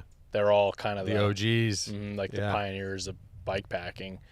And he does stay low key though. He did. Oh you know, like he's won a lot of races. Yeah, somebody a lot. One year I went to Pinions and somebody was like, "Do you know who that?" I think it was Dana. He was like, "Do you know who that is?" Yeah. I'm like, "No." And then I looked into him and I was like, "Damn, dude." Yeah, like there was a time where 2015, 2014, that timeline, he was winning everything. Well, he did Arizona Trail Race in 2013, I think. Yeah. Like when there was no information. Yeah, no one's doing it. Nobody's got information. Who cares, And he's like racing hard.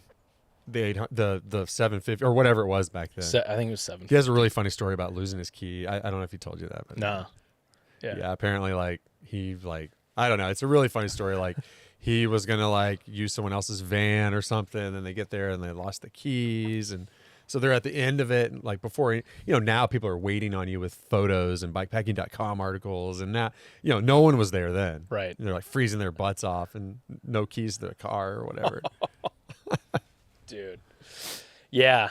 I love talking to those guys. I feel like I have an obligation to capture interviews with them. For sure. And it was the thing that inspired me originally, the podcast, was Shell Money. Yeah. Those interviews are incredible. Dude. Oh my so God. Good. So good. I was listening. And he just doesn't care, and the guests don't care. And I love that. Yeah, it's got those vibes. So unproduced. Yeah. You can barely hear it. You're turning it up. Yeah. Because it's so just yeah. It's fine. I don't think he cares either. Whatever. Well, and he only did a string of them. Yeah. And he talked to just absolute legends. Dude. That's Bikepacking 101. Go listen to those. Yep. To learn where the sport started. Yeah. For sure. Yeah. Yeah. And it was 2 Octobers ago, Arizona Trail Race 300 I was doing. And I listened to every Shell Money podcast. During it? During it. Yeah. And I was just in the zone, in the pocket, and I think that was the seed that started this. Cool. Where I was I have an obligation to talk to these people and capture all this in time, because there's all this history and innovation and pioneering. I mean, I see these guys as the early settlers that, that came out west Yeah, and kind of like pioneered. It's a lot, safer now, but it's the same sort of people that are For like sure. going into the unknown, Yeah. semi-prepared. Yeah. Yeah. Totally. And figuring it out when shit goes really wrong, Yeah, and they actually had to do it. Like they actually had you had to have like the paper map and like go on the obscure bikepacking.net website and type in a forum, because that's where it was when I first started. Like you're like on bikepacking.net, Scott Morris's like website that looks like it was made in 98, because it probably was. And you're like typing in on an internet forum, hey, anybody have information on mile 128 to mile, you know what I mean? Like crazy. And now like, for this one we had Zoom meetings. Right. And I kind of told you like maybe we're doing too much. Right. But it's like, I don't know, people's expectation levels right now, it is changing. Like the sport is changing. So you kind of have to change with it. You can't be the curmudgeon like, back when I started, we had Garmin E-Trex 20s and you know what I mean? Like you couldn't use your cell. I mean, I remember like the first race I did, like don't use your cell phone. Yeah. That was a Like, controversial thing on Tour Divide. Yeah. Was, does a cell phone provide emotional support?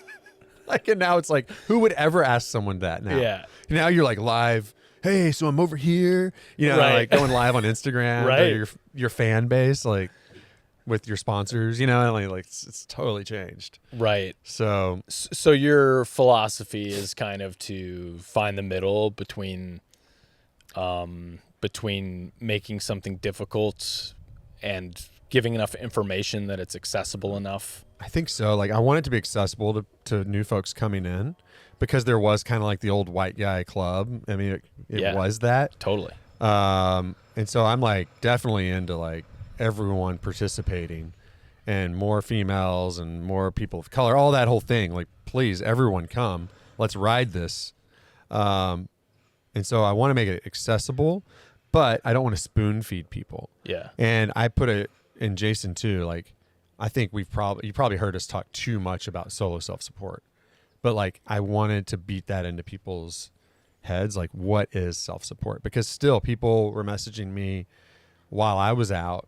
Oh, I know I had finished and I saw messages on Instagram. Hey, do you mind if we give people stuff? I'm like, please don't. Give them hugs and high fives. You know what I mean? Yeah. Because if you know it's happening, and I don't really care. Like, it's not like there was the magic cooler on CTR that's apparently been there for years that no one talks about. Oh. I don't know. Like, you know what I mean? Like I didn't even know that was a thing. Well, we ran into it, right? The magic cooler thing. Like I found there were a few magic coolers. like two. I hit two, but apparently that's been there for years. Oh. Yeah. No idea. But like, I didn't feel bad taking a juice box, but like, yeah, it probably isn't the ethic that Hefe wants. Right. You know what I mean? Because Hefe's hardcore. Right. And I like what he wrote. Like what Hefe writes is like really like, what is self-support? Well, you did it on your own. Did anyone, And so I went through, we have it post like some quote rules posted on the website, and we just tell people to read that and be very well acquainted with it. Yeah. Because we want a self-supported journey, because you know what? You're going to feel better that you did it that way. Yeah. Instead of your wife or your girlfriend or your boyfriend meeting you on course with a Coke. Like, you could get through without that. Like, don't accept it. Like, Well, the problem is that's not where it ends. It doesn't course. end with your wife meeting you with a Coke. Right. Like, then it becomes exploited.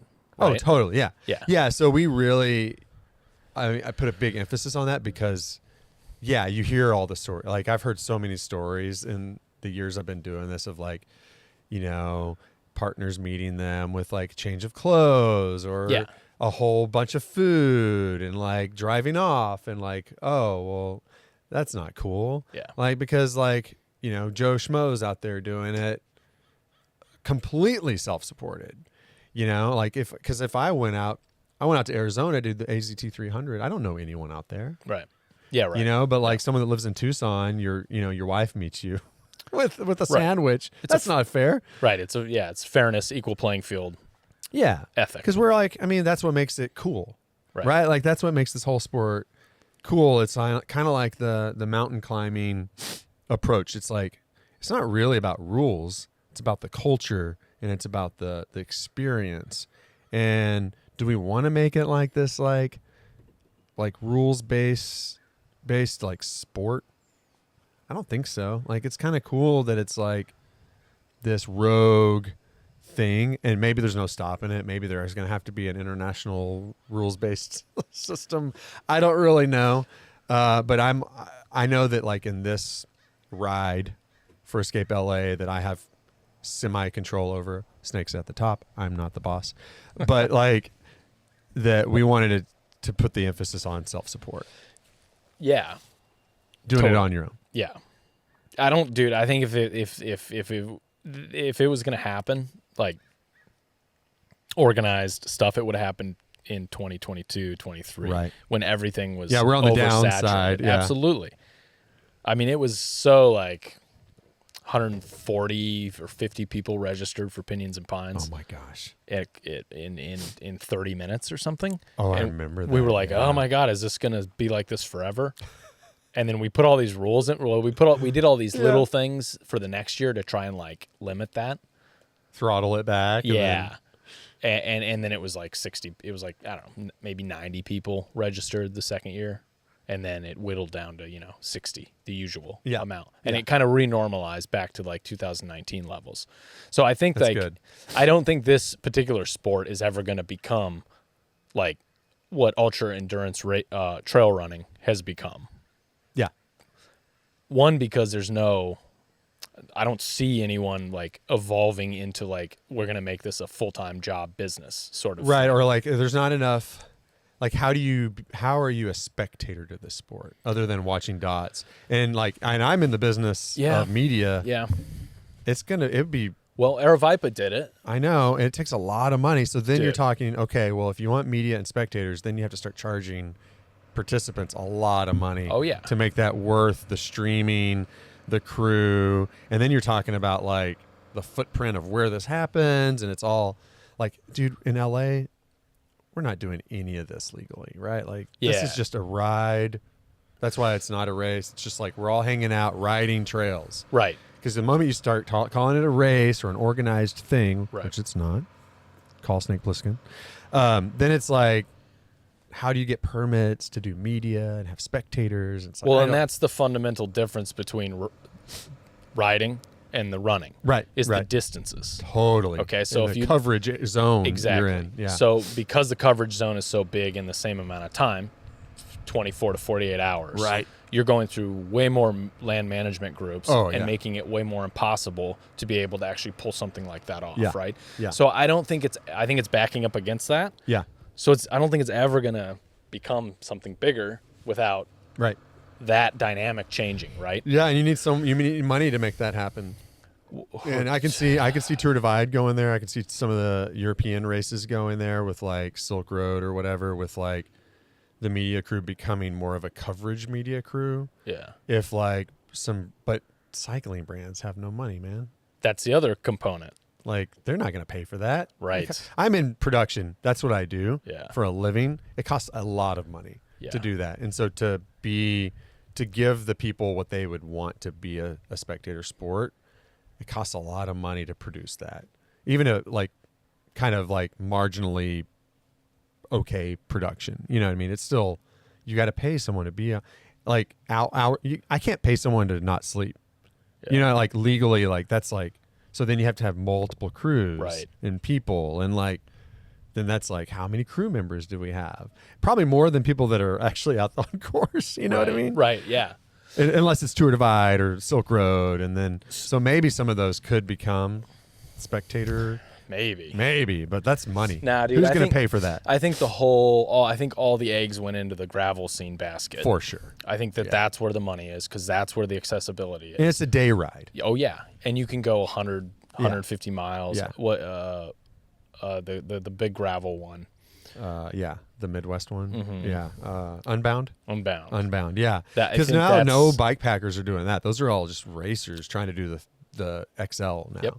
Yeah. That's the top of where that whole media lane is gonna. Yeah. It's gonna stop there. Right? Yeah, because it's like after that, you start going multi-day. It's a whole different thing. Yeah. Nah.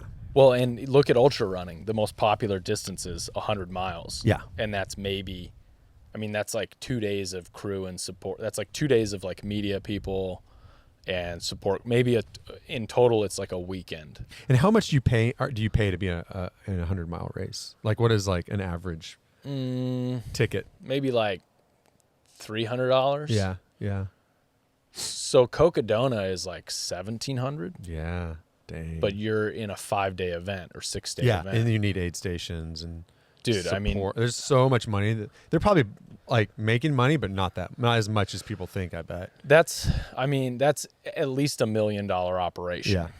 That they have running through. The there. cost though is probably their cost and probably their profit margin is 900,000. Yeah, I know, man. You know, they're doing it in a way that they're making money. Yeah. But the thing is they're scooping up all the smaller races. Interesting. Now. Yeah. They're starting to like. Well, now they've perfected the model. Yep. That's.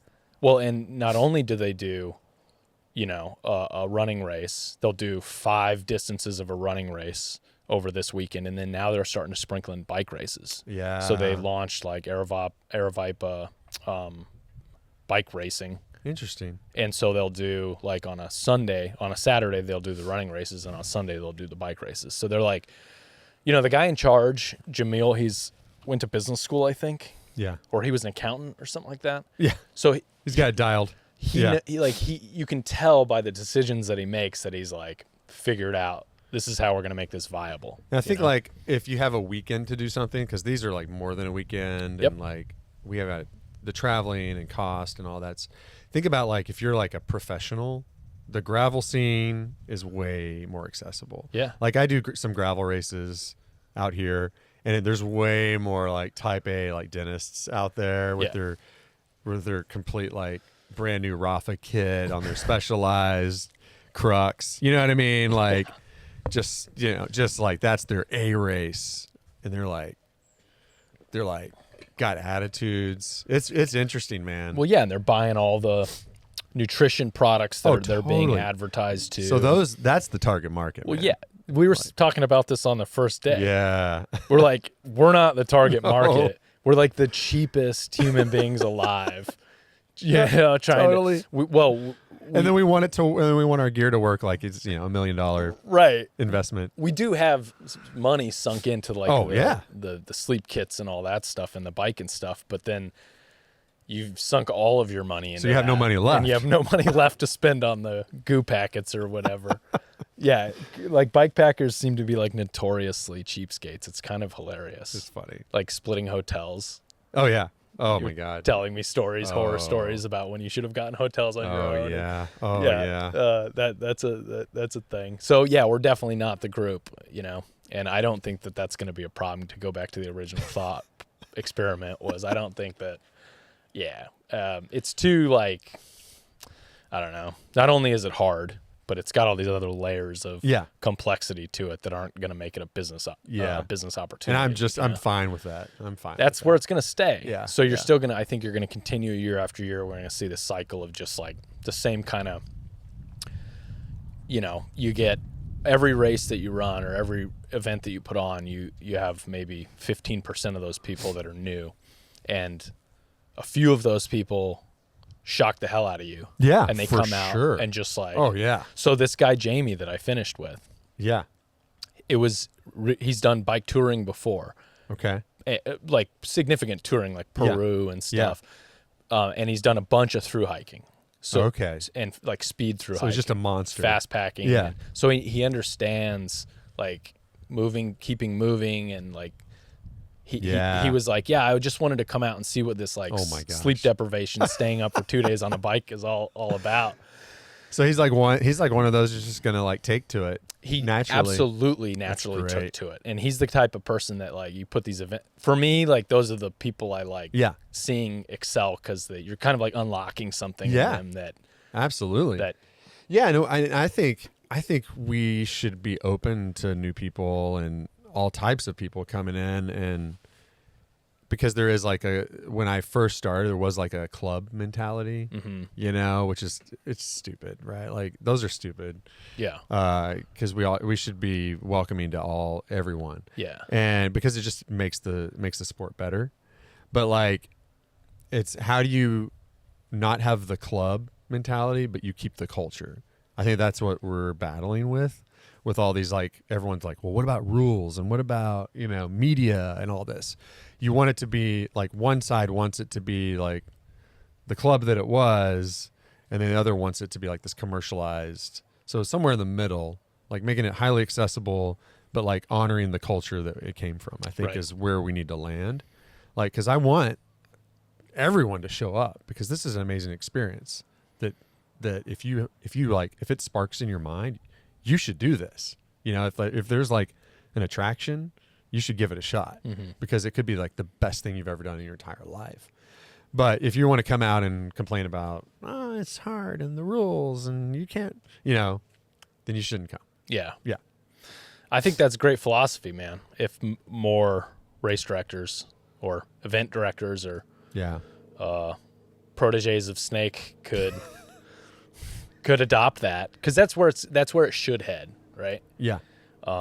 If we can kind of merge these two worlds.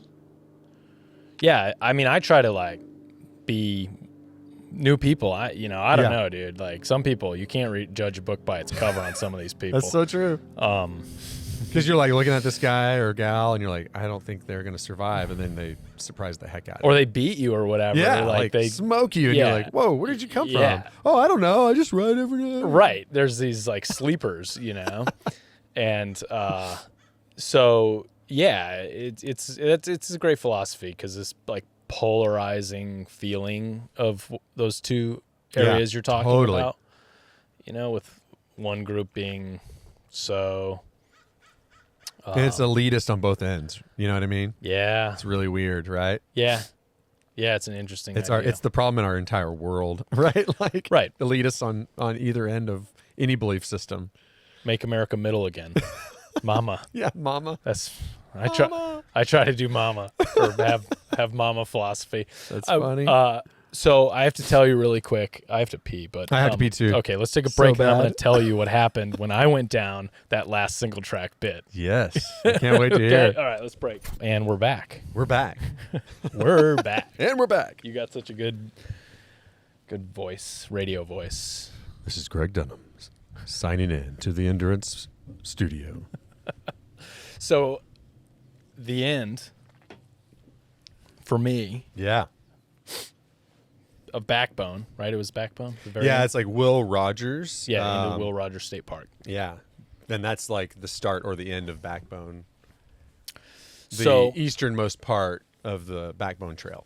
Right. Okay. So I come around a corner at night, and there's a giant ditch, and I just dump. Yeah. I'm feeling it, and I dump my bike full speed into that ditch. Oh, yeah. I know which one you're talking about. And just eat shit. Oh, no. Like, go down. Oh, no. Yeah, I hear my tire go, man. and then it stopped. And like at that sheer cliff ditch? Or like, in one of the water, like, the ruts. drainage ruts. Yeah. Oh, yeah. So it was before, like... It's Rut City over there. Yeah, the tunnel... Because I was feeling great. I was like, this is just incredible, single track all the way down. And I dumped it right into that ditch and flew off to the left on the bike. And I was like, I'm okay. Oh, no. I heard air leave, something. Shoot. And I looked down, and my tire's fine. Like, it was a little squishier. Yeah. Because I think it literally... Like, quick burp. Yep, it burped out the side, and then it resealed back up. Yeah, and I... yeah, and Jamie he was like right behind me. He wasn't too far behind me. And I was just like, okay, like don't do this now. Like you tipped over one time this whole time. Cause I was running new pedals and new shoe combo. Oh. And so my clips were like a little sticky at the beginning. Used to it. Mm-hmm. I was running different tires than I've ever run. Oh, it was wild. 2.2s, right? 2.25s Aspen. Up front. Oh, right. Recon Race in the back. Yeah. I've ridden Recon Race in the past. They're basically just glorified gravel tires. Yeah. So you like the annoying thing about them is like when you're climbing and you just like you'll power out of the tire grip on the race. Yeah. Yeah. And then like but the Aspen are really nice. They're just like it's like a Recon but like half the lugs essentially. It seemed like So there's like scary points on the tire where you're like, ooh, like you feel like you're about to go over the bars and then it grips. Oh. And it happened to me, so, like heart attack moments, like so many times on this. Where Yeah. I'm like, oh, you know. They had another. Maxxis has another tire. Start naming some tires. What's their like Recon race. step up from Recon? Recon is the Asagai. I don't know, like the Asagai. Oh, that's like a downhill one. Then there's there's what's the one? Forecaster. Forecaster's one of them. There's another tire that has that thing where the grips are like very far off the center line. The Ardent. The Ardent. There you go. It's the Ardent. So people complained about they had an Ardent race. Yeah, no. I can't run Ardent out here because it's like we have it's like sandstone with kitty litter on it, basically. And so what happens is Ardent, you'll lose traction in that almost to the edge. So you have your middle, there's nothing, and then there's edge. And so in those Ardents, it's just like you can lose it there. And the Forecaster at least spaced it out differently. Right. Sorry, what did I say? Forecast? Shoot. Yeah. I don't know. What about whatever tire I had seemed okay. Ardent compared to the Aspen. So no, I actually liked it. It's it'd be interesting to try a bigger volume size. Yeah. I went super weenie on this, like light everything just to try it. 2.2s are a little skittish on the trails out here, but that was the first time I rode 2.2s in like 10, like I don't know, a long time. Yeah. 8 years. Like no one runs 2.2s anymore. But I was like, you know what? It'll be fast. But I'd like to try the next size up, 2.4 or something. I think it would be awesome. Yeah. Because it's super light, super fast, like really fast. Because we have all the transitionary like road to dirt road to trails out here everywhere. Yeah. And they're rugged trails, so I don't know. You need connection with the tire. But I'd be interested to try it. Yeah. For me, like a Recon is kind of like utilitarian tire. Like it works everywhere. Seems that way. Yeah. I mean, Recons are like the most popular tire on the Colorado Trail. Yeah. I think that's what I had, Recon.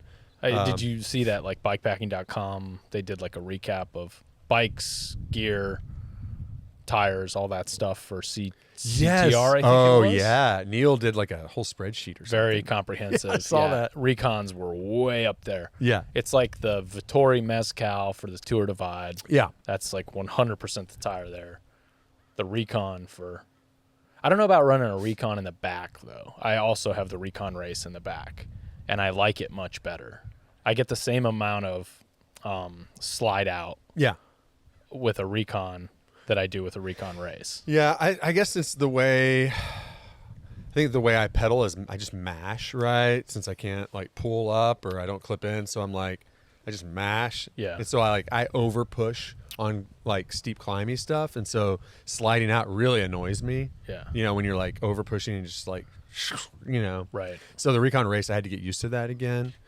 But you it just got to bring your weight back. Yeah, it's bit. about gingerly pulling. Yeah, it's positioning your body. If you're standing, it's only a little bit back. Yeah. And you know what I actually found helped me with that was those bar ends. Oh yeah.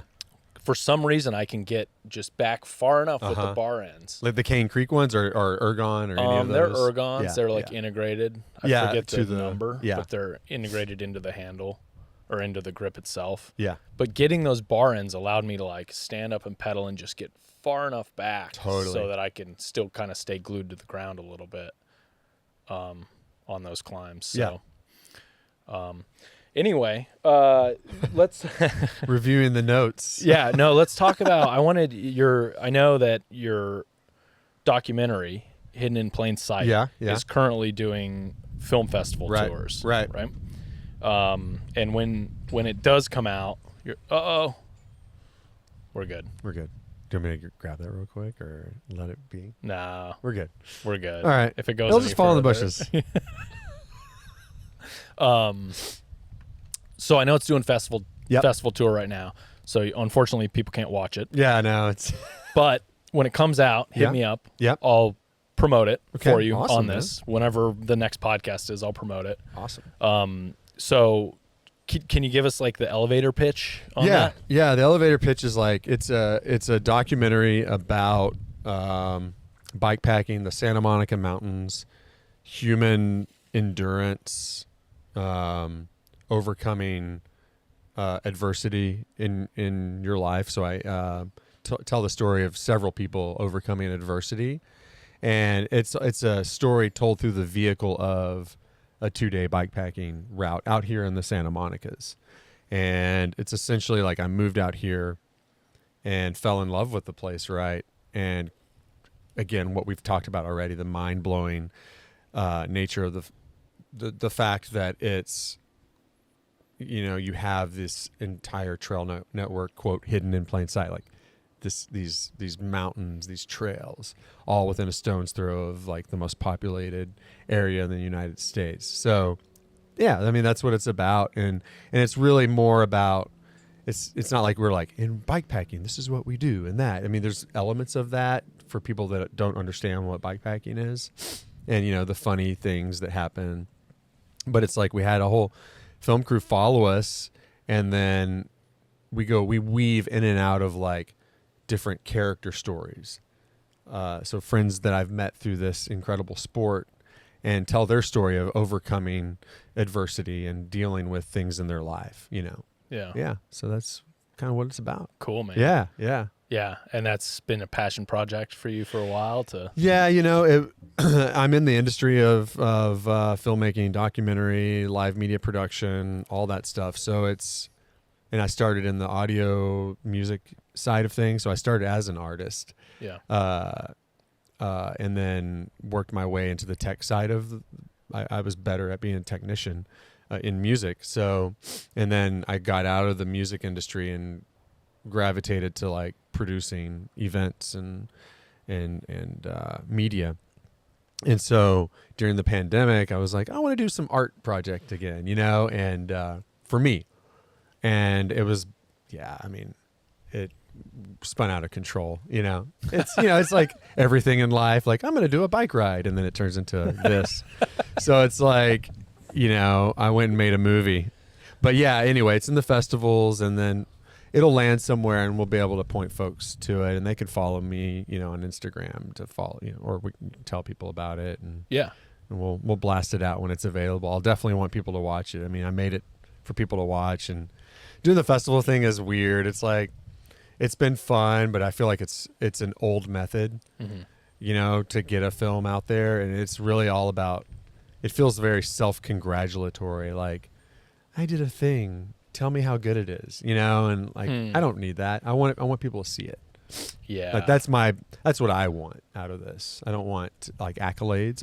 We won we've won like an award for best cinematography, and it's placing in festivals is a big deal anyway. And we got to premiere it in Hollywood at the Chinese Theater. That was fun. Cool. Super cool, right? Like Yeah. Hollywood Boulevard and all that. So that's been fun, but I'm feeling like after like the next couple, I think I might just pull it out and just put it out into the public. Yeah. Yeah. Dude, I can't wait to see it. Yeah, I think Yeah. maybe I'll send you an early. Yeah, okay.